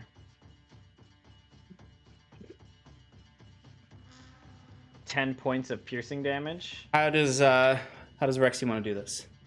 Hey. Yeah, so Talio leans back and fires 2 shots, and they go and they pierce into this mossy individual. And seeing it still up, he's like, oh, Vrexy, get him! And Vrexy just runs up and leaps over Kaze and just bites into the shoulder of this guy. And he would need to technically make a strength save or be knocked prone. So we'll just say he fails it and gets knocked prone as Vrexy takes him down, ripping out a chunk of whatever, and goes, ow! Absolutely. Excellent stuff. All right, that brings us to, well, Pallid Fae is down. So that takes us to the top of the initiative and to the initiative count 20. And we are going to take a short break, folks, to see the conclusion of this fight. All right, folks, stick around with us. We will be back very shortly, in 5 minutes at 9:05. Please stick around. We'll see you soon.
Welcome back, everybody, to Advantage in Paradise. Our heroes have just disposed of the Pallid Archfey, or taken him out. There are 2 hags left who are stuck prone on the ground. It is our lair action, and then Timber will be up. So the hag that, the prime hag, the one that is holding onto that skull still, you see she's kind of like pushes herself up as best she can on since she is completely without legs. And then you see she sort of like crushes the skull and then throws it at the secondary hag. And you can see she starts to, her hand starts to undulate like this, and then she crushes it. As you can see, the skin of the secondary hag starts to boil, and she starts to kind of bloat. And then she explodes. This is the lair action, by the way. Lair. And you see basically when they explode, they kind of become that ooze again that you all were fighting, because remember that same ooze came out of the statues. But it doesn't become a creature ooze that fights. You see it starts to amalgamate on the ground, and it flows over to the corpse of the host hag. As you can see, the main hag, the night hag's dragging herself to the body best she can, and it sort of all kind of bubbles and grows, and all fusing what's left of the host hag's body with the night hag's torso, allowing her to slowly push herself up. As you can see, the host hag's body is not like fixed. It's this horrible shambling tower of flesh that sways back and forth as she lifts herself up, as some of Ekbarlgoth's cuts are still there. Like you see the arm of the hag is like hanging off and bleeding still, sort of barely able to lift itself, as it's just this tower of flesh comes up, and she is able to move again. Ek. Would you say that a enemy has moved into a space adjacent to me? I'll give it to you, even though technically there's no movement. There's, because it's like they're more like refusing together. They haven't really moved. It's more for the sense of the language, the flavor language that they're moving. No, then no, I'm not gonna take that. I don't want to kill your creatures too quickly. No, it's okay. You can totally kill my creatures too quickly. I actually, you know what? I am gonna give it to you because I think in the context of this, like, the fusion would be slow enough that you could get an attack in, and I'll consider that the movement, so that you can get that free attack. Well, it's less of an opportunity attack and more of a telekinetic seal that I had done previously. So when a creature moves into a space adjacent to me, I that's right. knock them back 30 feet if they fail. So it needs to make a Wisdom saving throw, DC 18. Okay, cool. Where are you, Night Hag? They fail. All right, so you watch as they start like glamoring together, and Ekbarlgoth just goes, "You just don't know when to quit, do you?" And he casts a seal on them, and they just get thrown back 30 feet and are knocked prone. Okay.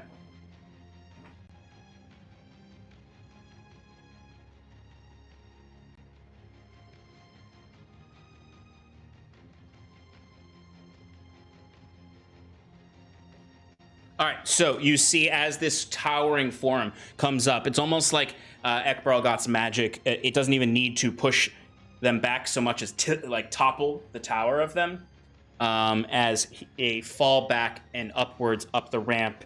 As you can see, this hag is now kind of like all these sort of half working arms kind of start to try to lift the hag up, slowly but surely, but it is prone until its turn. All right, Timber, you are up. Scarlet, you're on deck. Okay, so Timber seeing demon dogs and everything, just thinks to himself, not this again. Then closes his eyes, and as his action, casts. Oh, you don't need to do it. Mind. You don't need to do it. Oh, I don't. Because Oh, she I don't? sacrificed the hag who had hexed you to do this lair action. Oh, okay. Hell yeah. All right. Well, in that case. Yeah, Timber, you would come out of this fear, seeing this massive towering abomination of arms and limbs coming up, and sort of like giving off this horrid stench. Isn't afraid of that. And somehow, yeah, so exactly as Ekbargoth will use his demonic magic to push them back 30 feet. Okay, and the guy in front of me is demolished by. Yeah, he's unconscious. Okay, so Or in that dead. case, as Ekbargoth pushed that half away, Timber's going to use this time to note also from previous episode, they are still Hexblade cursed. That is true. So I know this is going to sound ridiculous, but with my hasted action, I would like to run up and slide on the body that is is currently flying away and just start wailing on it. Yeah, I'll allow it. You're fast enough right now with the haste that I'll allow that. Yeah. It's getting real anime tonight. Oh, it's getting super animated right now. I know they're not that big, but I'm getting Attack on Titan vibes of Timber sliding on the body. Yeah. Only the first one's only an 18. 18 doesn't 18 hit. Oh, sorry. Yes, 18 will hit. Oh, okay. That's a terrible amount of damage. That is only 13 damage. And if you could make a Constitution saving throw for me, that would be. Yes, I can. Second attack is a dirty 20. Remember, it is prone, so you have advantage. Oh, I'm gonna just. They hit, but I'm just gonna. Yeah, roll for those crits. One of them crits with a 19. Actually. Hell yeah. They did fail the stunning strike, but they are going to use one of their legendary resistances to pass it. Okay. All right. Second one. Crits. So that is 23 plus. Sorry. That's 28. 28 damage. 28 damage total for the crit. Yep. And that's in a second stunning strike. And that's with maxing out all the dice that I rolled? Yep. Cool, Yep, cool, yep. just checking. All right. And then third attack, which is hasted action with the Aeon Spike. Hell yeah. Key Rupture. It's 28. That'll hit. That is 13 points. Wait, sorry, 18 points. Cool. Plus 5 points to thunder damage. And and use another key point. So that's not stunning strike. There's Okay. the first two. Cool. And then but this I'm going to use my bonus action now to use a Fury of Blows. Ah, yes. Go for it. I know it's flurry. I know. Hey, it's furry of blows for Timber. It's Fury of Blows. That's exactly. 27. So that's 17 points of damage. Oh, Make a third Constitution saving throw for me. Oops. And it's a 26 for the fourth attack. It's a natural 19 for the Okay. con save. All right. And for the fourth attack, that's another 17 points of damage. And if you can make another Constitution saving throw, that would be great appreciated. Yes, I can. Natural 20. Okay, Damn. that's fine. How weak is this amalgamation looking? Right now, not. It's sort of Okay. there's almost been kind of like a fortitude that's happened from the fusion, so it's not. The hags They were still pretty weak. count as two. No, there's no longer multiple hags. They're all one hag now. You got one hag. Did not Secondary, use a the chance other to two roll. hags are dead. It's just the one hag who's taken on their flesh, basically, to form into a second form. In I which thought hag? there was only one was dead. It's the prime hag, the night hag, that is still alive. Night hag. The Yeah. prime Thank you. hag. The for those of you with the sensitivity, it's the fiend hag has consumed the essence of the fey hags. Okay. Anything else, Timber? No, I exhausted everything. Cool. Depending on how things go, remember you do still have Mercurial Shroud. Yeah, it's actually not clear to me if it's an action or a bonus action. Oh, you're right. I think we decided it was an action. We did decide. It was at the end of last session you asked about that. We decided it was an Okay. action. Cool. All right. Good call. Good yeah. call. No, thanks for asking. Thanks for clarifying, because that's not in the item language. Cool. All right, Scarlet, you're up. Talray, you're on deck. Okay. Can I get within dagger range using my full movement? Which is Like 30. throwing your dagger? Yeah. What's the range?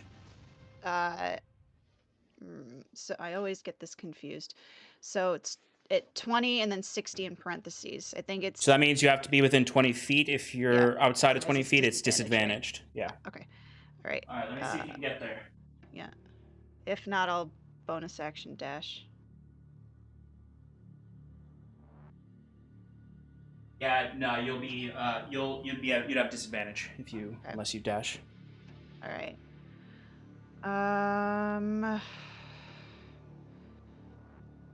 Yeah, I'll dash.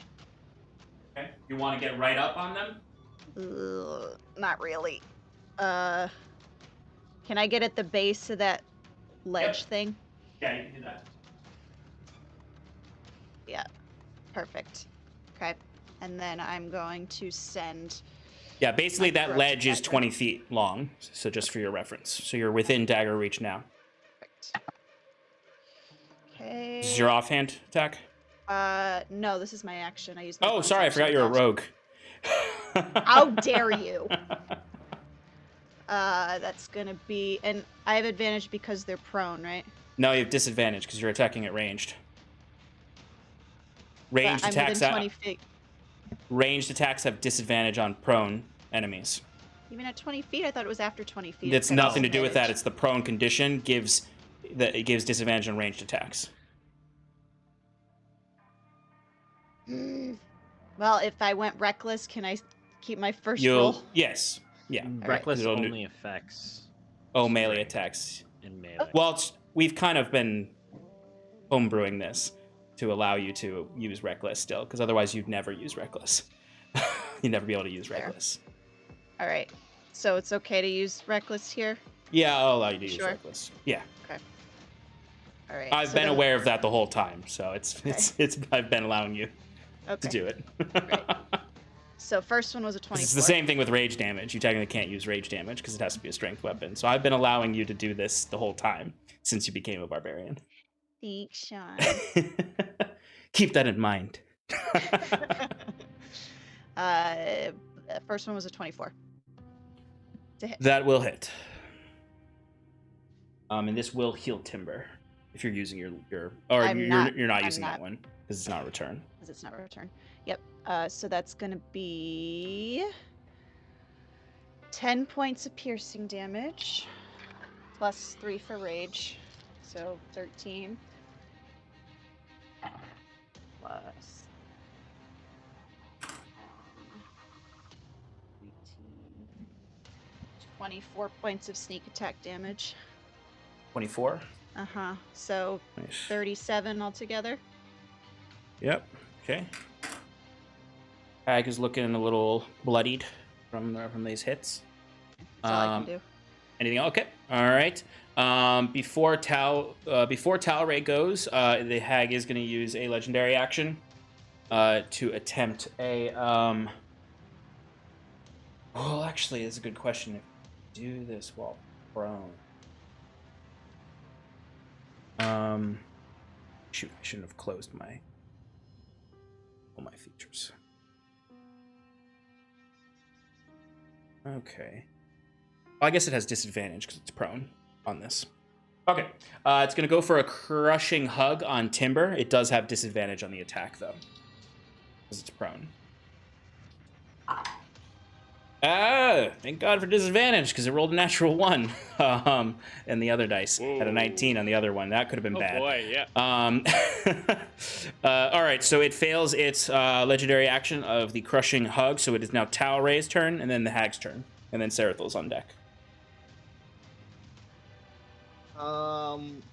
There's no other targets, huh? You're asleep. Actually, I just remembered. Oh yeah. I totally forgot about that. Nobody woke you up. Yeah.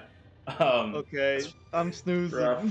Yeah, it's actually, there's a lull in the combat after Scarlet throws her dagger into the hag, and it lets out this screech and pain, and then everyone kind of stops and looks at it, and you just hear out of the corner of your ear. Need to make concentration checks.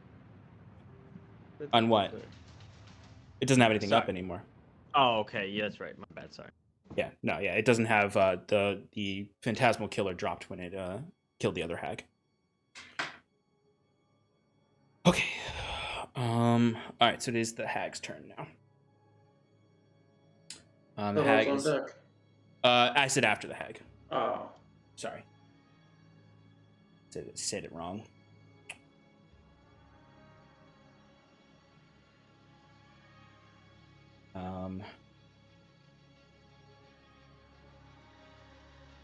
All right, it's gonna use half its movement to stand up. Is that considered moving? That's a good question. I don't think so. I think it just uses the resource. Is you thinking for your Rupture ability? Yeah. Yeah. Can you read that for me? Sure.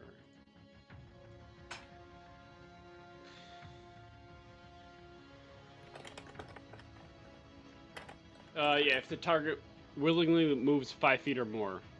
Okay, so it doesn't move 5 feet or more. So that's Yeah. what. Okay. Because if it said if a target uses its movement action, then I would say yes, we would use it. But otherwise, no. All right. They are gonna go for that crushing hug again on Timber. Oh no. Oh no. I'm cool, my pen. For a 21 to hit.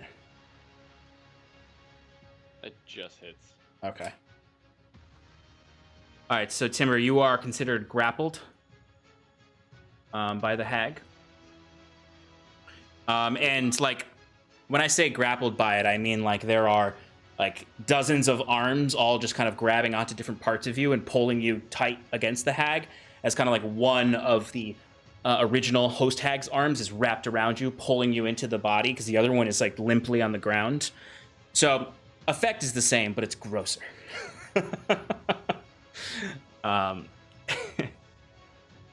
Thanks. Yeah, you know, just so you know. But you are going to take some damage. All right. It's a mixture. 26 points of bludgeoning damage. Oh, that's not bad. Okay. It'll get to do that again if you don't break out, just so you know. And it's just a typical strength check to break out. Or you could do athletics also. Sarathil, you're up. Eckerd, you're on deck. How far away am I from these hags? Let's see. We got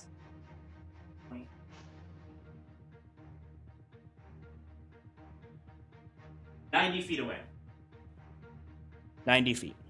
90 feet.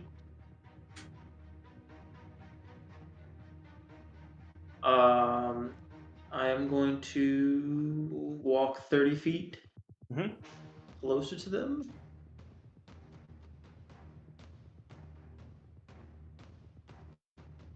And give them a little 5th level blight.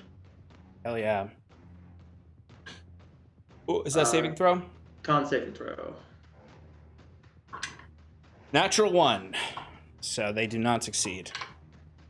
Then that will be There's a lot of nat 1s rolling tonight on both sides. 55 necrotic damage.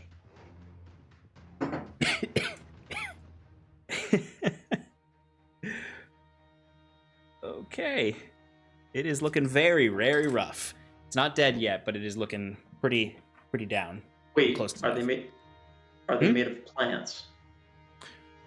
They are not themselves. They are made of flesh. It's a good question though, because they are kind of made up of fey stuff. And the other guy did have plant armor. Okay. Anything else, Sarathil? That's pretty much all I can do. Yeah, I imagine Sarathil is just continuing his like death walk into the fight Yes, and just that's shooting exactly magic what it off. is. That's exactly what it is. That's what I'm going for. Like, he's just so upset that he's flinging death magic. All right, Eckerd, you're up. Talio on deck. Actually, hold up real quick before you move on. They are going to do another legendary action really quickly. They are going to do a... Sorry, where is it? There it is. Nope, that's not it. There it is. All right, so they are going to kind of in the same way they're holding on to Timber with these arms. More arms seem to kind of grow off of this. It's almost reminiscent of the horrible visions of the Pallid King when he would make his face out of hands. As these arms would all come out and just crash down into the ground and basically just shoot off a shockwave of energy. So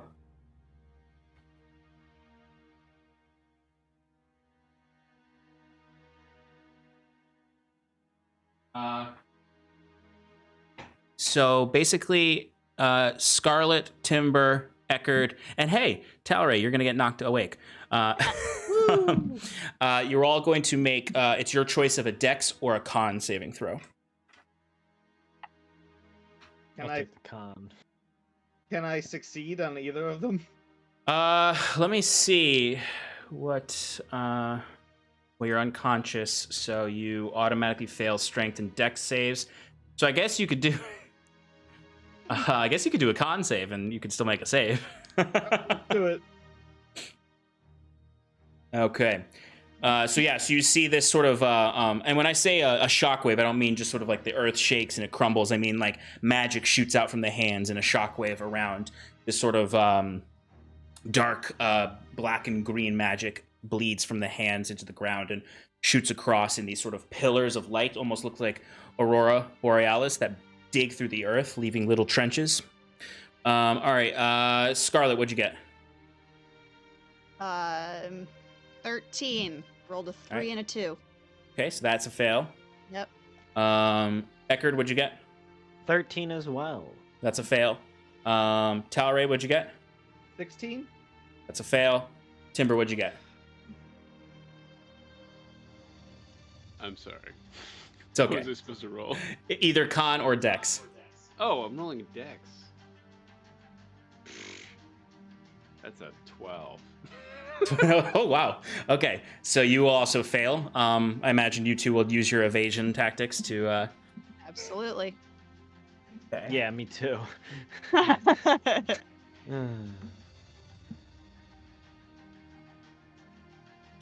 All right, that is going to be 40 points of force damage. I'm down. Talray, you are violently knocked awake. And everyone who failed also gets knocked back 10 feet. Okay, I fly back 10 feet and then fall to the ground. I'm dead. Not dead, but down. Perfect. Hey, Sean. Last session, you had said, "Never mind, I don't have it. Don't listen to me." What was it? Yeah, I was What was gonna it ask about? if I can use my reaction to dash, but I already used my reaction to knock back the hag. So Yeah, that's a good question. I did say that you guys could use reactions to try to get cover. I would still let you do that if you wanted to. But I mean, I already used my reaction. Well, not you. I'm talking about the other Yeah. people who were in dire straits. Talray obviously can't because he was unconscious. So Timber and Scarlet, had you used your reactions? I have not, I but don't think I did. So I could uncanny dodge. He's also will leave it. grappled. Oh yeah, yes. So Timber's grappled, so he he has no movement. True. Yeah. Yeah. So I could uncanny dodge with my reaction. You could also, if you could also run for cover using your reaction. Well, if I don't uncanny dodge, I'll go down. If you run for cover, you won't take damage. Any of it? Any of it, because you'll have run into cover, so you won't get hit by the magic. All right, I'll do that then. Okay. Well, let me see if you can. Are in kind of precarious spot. Yep.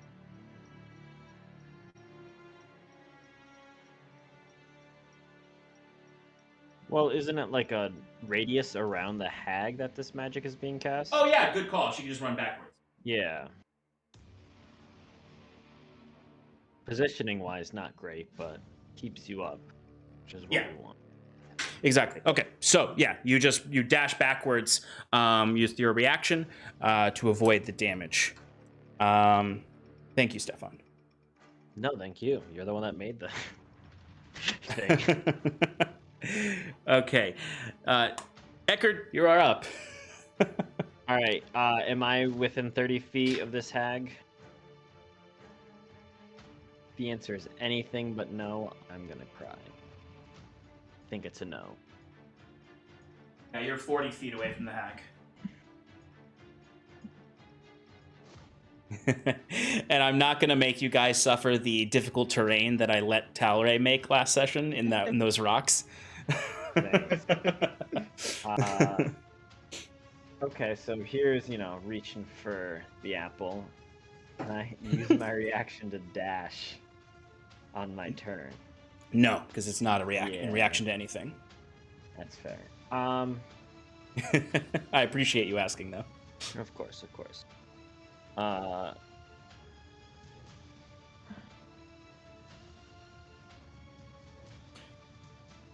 Sorry.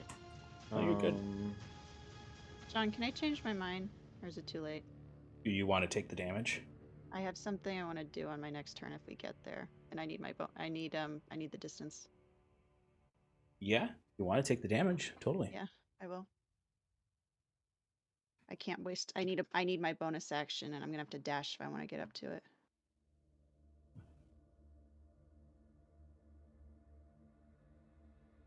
All right. No problem. All right.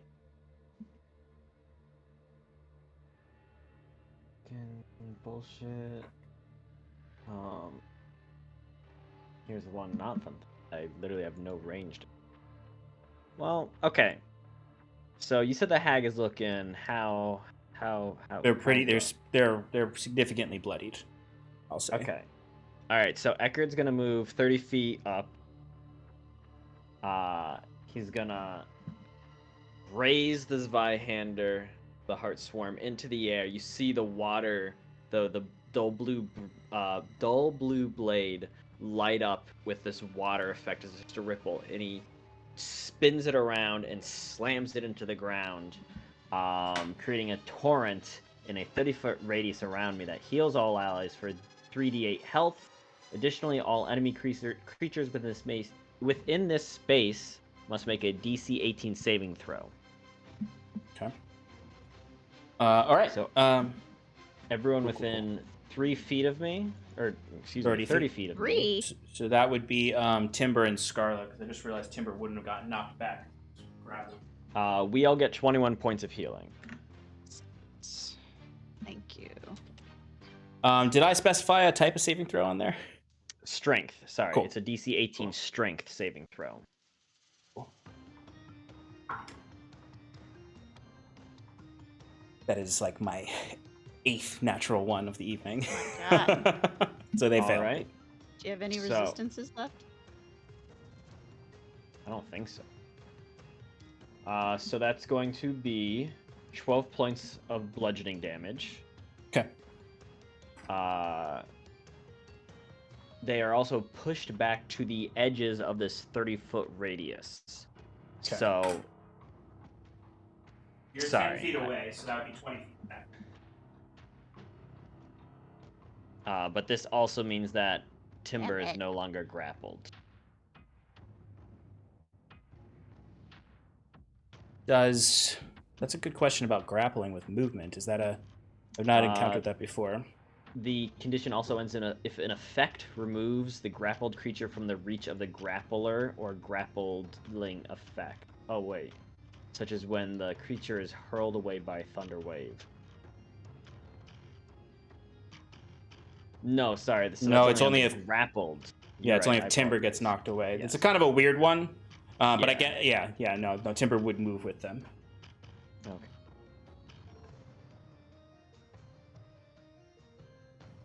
Okay. They are still up, but they are definitely looking tarried. They're on the edge. Mm-hmm. And then, Eckerd will just bonus action to cast another Baleful Interdiction onto this hag. So next person that hits it with an attack is gonna get an additional 3d6 necrotic damage. Okay. Excellent. All right, Talio's up. Oh, dope. Is Talio within 150 feet? I'm pretty sure he is, but he'd be able to regardless get up.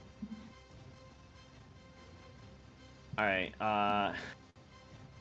You know what? Just to have it, he's gonna Hunter's Mark on the hag. Exactly 100 feet away. Fantastic. Yeah, Hunter's Marker. Yeah, he's got a Hunter's Mark on it because he's a ranger. That's 17 to hit. That will just hit. So he's also gonna get the necrotic damage, right? So that's 13 points just from the arrow. Okay. And it's looking like 66 damage is gonna knock it out. What'd you say? Does it look like 66 damage is gonna knock it out? 6d6? Yeah, that's because I have 2 of those Baleful Interdicts on it. One from the pushback and one from my bonus they action. Stack? Yes. Holy shit. I can get a total of 5 on once. I mean, you could, if you rolled like all ones and low, there's a chance you don't kill it, so I would say roll. Well, it's more flavor's sake for Ekbarl Gods. We'll roll it. Oh, of course, that's 3 1s, but 2 6s for 19 points of necrotic damage. Okay, that'll do it. All right. So Talio's back there, and he's like, "Oh, they're doing really well. Let me just aid them for this action economy," and fires off an arrow. And as it strikes, Ekbar Goth just kind of raises an eyebrow, and he's like, And he just takes his hand and clenches it into a fist and pulls it down. And you almost see, for him, he can see the seal literally ripping off the face of this hag. As the arrow hits it, the seals are consumed, dealing this additional damage. Hell yeah. Exactly that happens. As you see the arrows hit and the seal activates, and you can see almost like a gravity pulls the hag down to her knees as the body starts to rip apart and fall apart as the ooze magic can no longer hold the pieces all together as the entire head melts around Timber to the ground. And you see just the body scattered about and just like Timber there on his feet, covered in the hag's blood and ichor. But you have won. Stand there shaking off I'd like to sit down, please. Ekbalgoth looks back to Talio and just kind of raises a thumbs up, and he's like, "That was a good shot, my dear. Well done."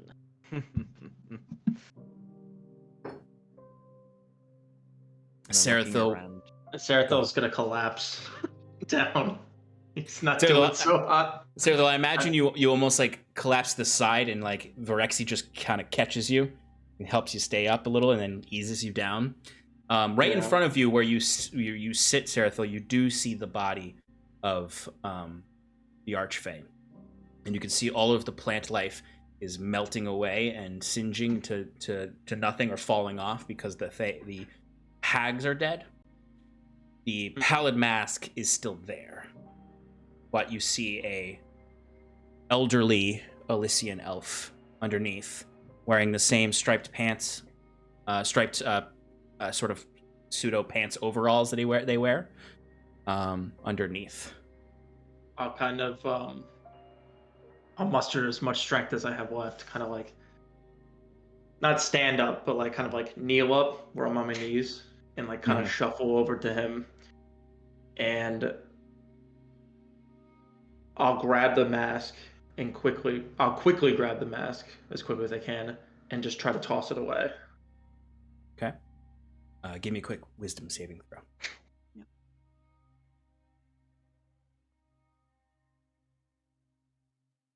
Okay, 25. Nice. Okay. You feel the weight of the mask in your hands as you pull it away. Almost like I go to snatch it quickly, and like all of a sudden, like my hand stops for a second because I'm just like overwhelmed by the power.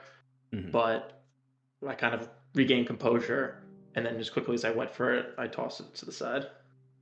Yeah, absolutely. And it's this strange feeling because it's like so heavy and powerful in your hands. When you toss it, it just flops to the side like a piece of wood before landing firmly in the dirt.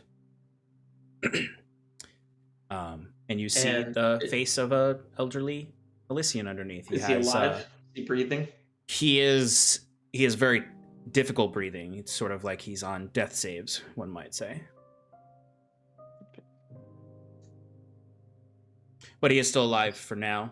If you anyone has any way to heal him, I would shout out, Timber, someone.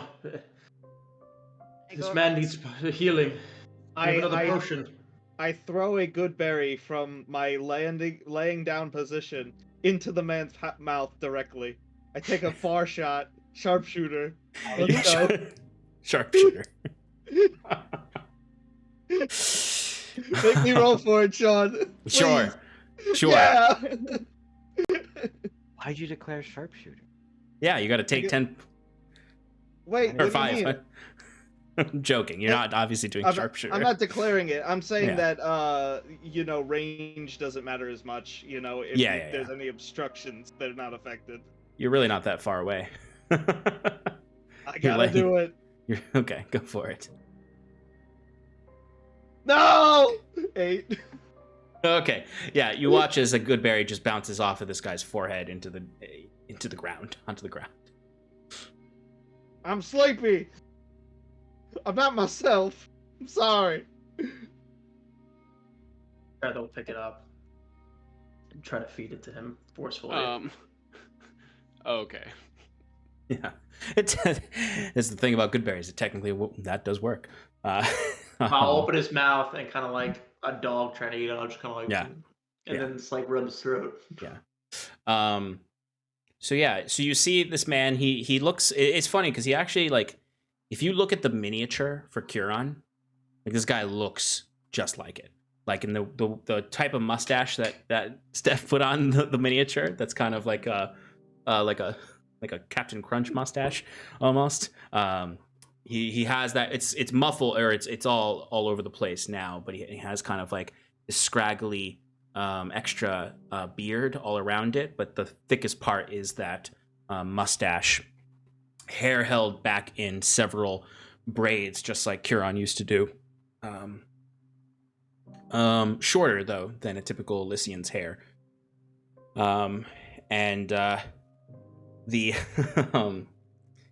gonna get food poisoning from the good berry on. Actually, quickly after doing that, before you tell me like what happens after feeding the good berry, could I just roll a quick Arcana check to see if there's, I guess what I'm looking for is like any foreign controlling magic over him still. Yeah, go ahead and give me an Arcana check for that. Like obviously I'm sure he reeks of Fey. Yeah. But I guess I'll be looking for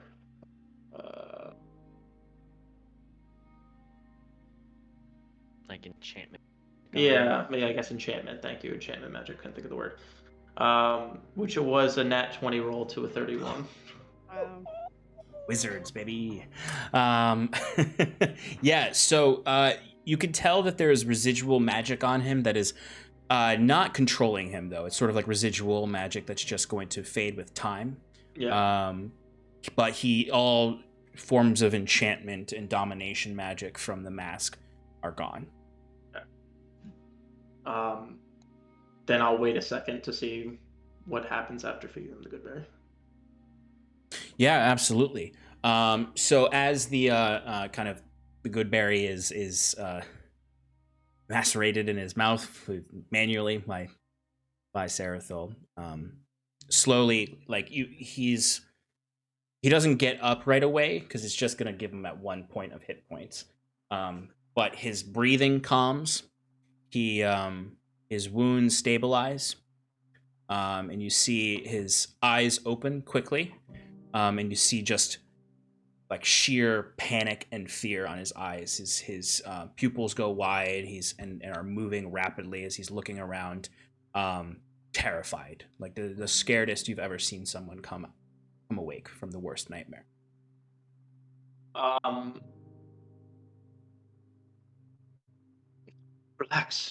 Relax. We're not here to hurt.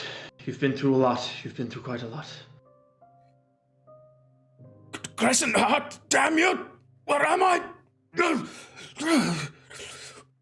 are you? We're the Wayward Five. We were sent. Well, we've come to seek you. We were sent from your brethren.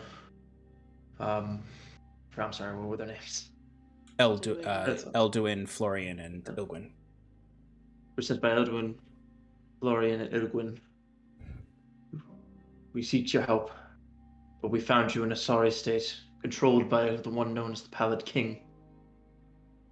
But you're free now, for now. Give me a persuasion roll to calm him down.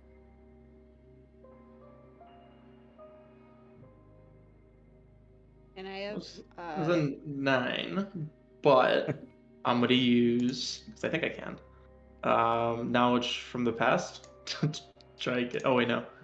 When you make an ability check that uses a skill, you can roll a d6. Yep. Look at that. I don't think that's gonna help him. I'll try. Might as well.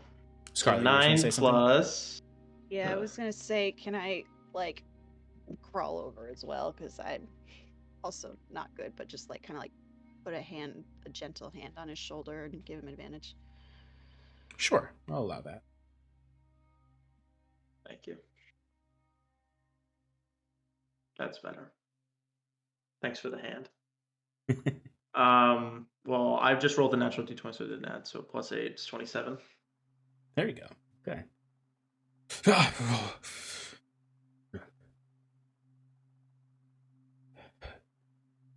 And kind of still scurries himself back and up and sitting up now to away from you two.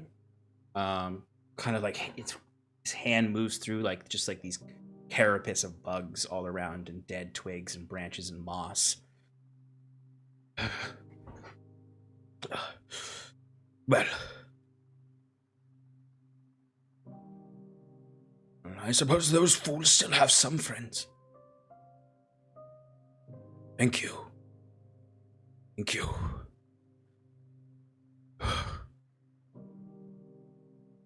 I apologize, but I'm still not quite back, it seems. I'm still seeing all sorts of nightmares. Quickly, come. And he attempts to lift himself to his feet. Grabbing at the staff he had that is now free of all the fungus that was growing on it. It is now just a very simple quarterstaff. He sort of slowly lifts himself up. As he lifts himself up, you can see, like most Elysians, he's quite tall.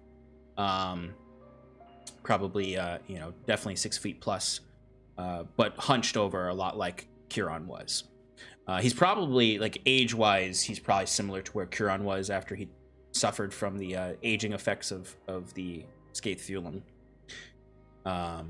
Wrinkled and paler, more pallid in the skin, and obviously also weakened by the multiple attacks on him that just happened.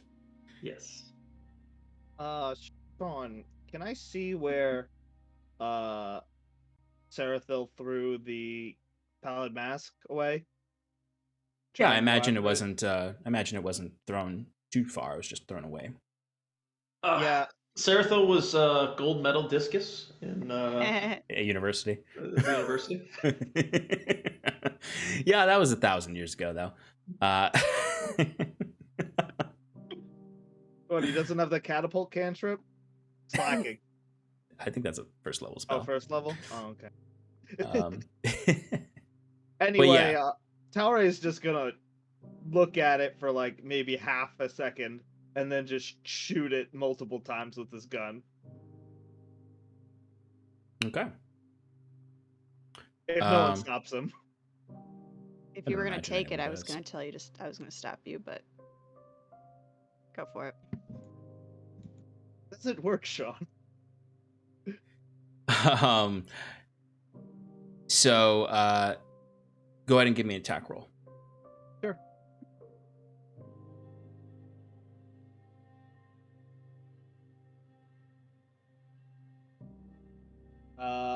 33 to hit. Yeah, go ahead and roll damage. 12 necrotic damage. It doesn't get just completely destroyed, but it does. You do send like a clear blasted hole through the center of it, where you can see singe marks on the outside, and there's just sort of this perfect bullet wound, basically bullet hole in the center of it, with some cracks that radiate out from it. It can take damage from magical weapons, it seems. Okay, great. I do it again. Until Okay. it's nothing but rubble. Eckert Yeah. nods approvingly from afar, just Yeah, absolutely. So it probably takes, like 4 or 6 shots total to kind of shatter it to pieces. But basically, yeah, like as this old man is leading the rest of you inside, or at least Scarlet and Sarathil, Talry's just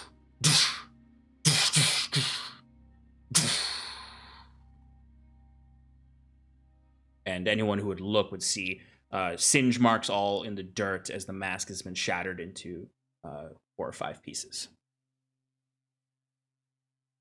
I imagine Sarathil and I are like each other's supports as we're following.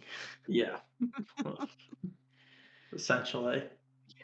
Three-legged person. Yeah. Yeah, and as this guy, you see him like going up the little hillock that leads up to his main greenhouse. He's like, Oh, so Crescendon, give me strength to get up these steps. he gets to the top and he looks and he sees Timber there, kind of covered in the ooze of the witches, the hags. And he gives kind of a smile to him and just, Right. Good show.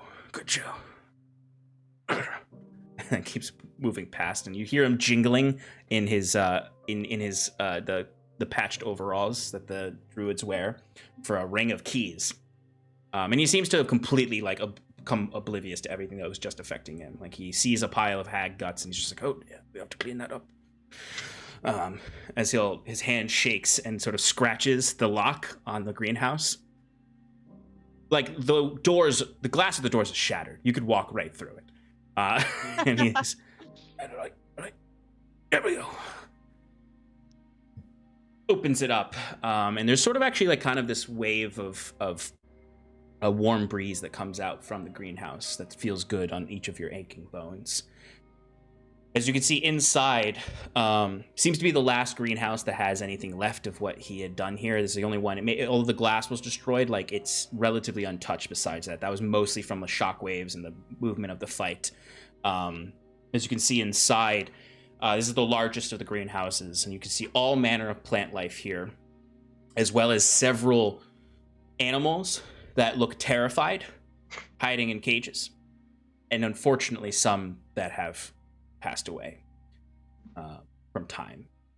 And in the center is this long, beautiful, a pale wood table that has carved in the center of it, kind of like a river, is a koi pond that's in the table itself. As he kind of leans up against it, and he's like, "Oh, I'll have to take inventory of the menagerie.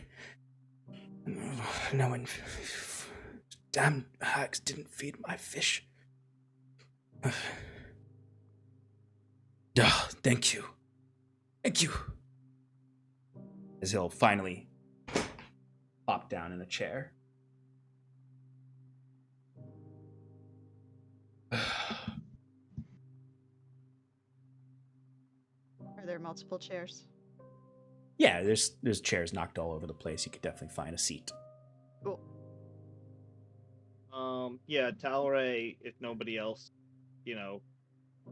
if everybody's staying quiet, he'll just walk up to the old man and, just crouch down to eye level and, just be like, well, that was quite a doozy. How I know you can't be feeling too good, but we've got some important questions for you. I hope you could help us.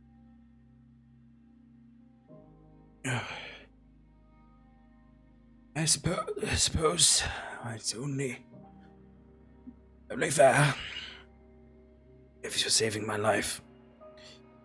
If you don't mind, I would just like to have another bite to eat before. We should at least let him rest, Talray. The rest of us too.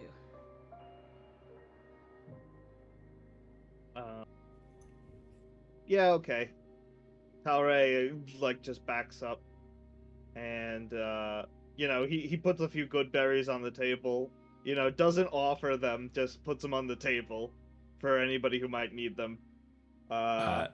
You do see although the koi pond did seem dead of all life, you do see this sort of silver, slightly glowing fish comes out of kind of a nook of the wood and literally jumps out of the water and is flopping on the table until it gets close enough and it snatches one of the good berries and then flops itself back into the water. Okay, seeing that, I just take the whole thing of good berries and walk from cage to cage and start giving them out. Oh yeah, the animals are very eager. They are definitely he must have been trapped by these hags for quite a while because a lot of these animals are not looking great. A lot of them are magical in nature, so they last longer without food. Some of them may have cannibalized each other. But they are definitely gracious to see you all. After he leaves. No, go ahead, Alex. Oh, no, I was going to say that Timber probably wouldn't have followed them inside. Okay. All bloodied and full of guts, still outside. Probably would be staring at the broken pieces of the mask, not knowing what to do, and just thinking about, should I have saved this for Kieran? Or, but even though in his head he's like, I couldn't do anything with this. Even if I did have it, but should I have definitely in that, what would Kieran have done in this moment? Right, exactly. Just in that conundrum, just staring at it. Eckerd at this point is still right outside the door, and he's watching Timber as he stares at it, but then turns and walks inside. I imagine his heavy boots crunching the glass of the doors and windows that have shattered. Kind of leans up against the frame of the greenhouse, kind of bending it almost with his weight, sinking his sword into whatever's in the ground, crossing his arms and goes, well, I hope I've proven my worth to you, champions of whoever it is. Not even close. Oh, I'm sorry, and you are all doing phenomenal out there on your own, dealing with that. It's not just about fighting. It's about your personality as well. And you're winning awards for your personality, are you, brooding rogue? I Oh, don't have the energy for this. Didn't expect so much strife amongst. I'm new to the group, and they're not very welcome. Well, let me. And he lifts himself back up again and is kind of like stretches his back, arcs fully, and then stands up at his full height. He's nearly 7 feet tall, and then holds a weak, shaky arm out and says, Well, then let me welcome you. I am Gideon Kaenemel.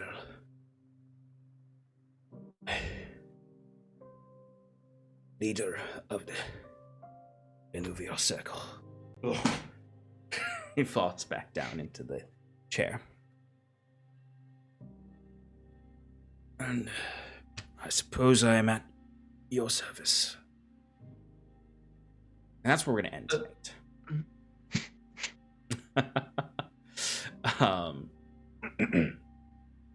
Because he's 10:05. All right, folks. We are. Thank you so much for sticking around with us and through some epic combat and beating a new NPC, Gideon Kalanamel. And we'll see what he knows in our next session and how he can help the Wayward Five fight Queen Ayla. All right. So please join us for other programming throughout the week. Thursday nights we have Relaxing in Paradise. I'm going to be returning to the weekly format now that I have less grad school classes. So join us this Thursday. I am planning, if I have the right materials, I am going to start working on Queen Ayla's chamber terrain. Going to be some LED light work that I'm excited for. What's that? That's it. That was neat. Yeah. And join us for the Sean and Chan Power Hour on Sundays, where we'll recap tonight's episode. And No notes. well, it's always mostly combat, all combat. And we will come back here on Monday for Advantage in Paradise. We have a new show that is coming out soon that is going to be on Sundays. We have to hammer out times for it. And date and the start date for it. We're still working with our cast for that. It is going to be a 4-part Strixhaven show, 4 episodes. It's gonna be called The Arcane Quandaries of Strixhaven, with some folks from the community joining in, and it should be exciting. So look for details about that on the socials and to come. Awesome. Thanks again, folks, for joining us. We are going to send a raid on over to someone now. Let's send it over to Crit Fail Safe. So go and give them our love. Say hello for us. Thanks for joining us, folks. Have a good evening. Thank you for hanging out with us in Paradise. Say goodbye, everybody. Bye, Everybody. everybody. Till next week.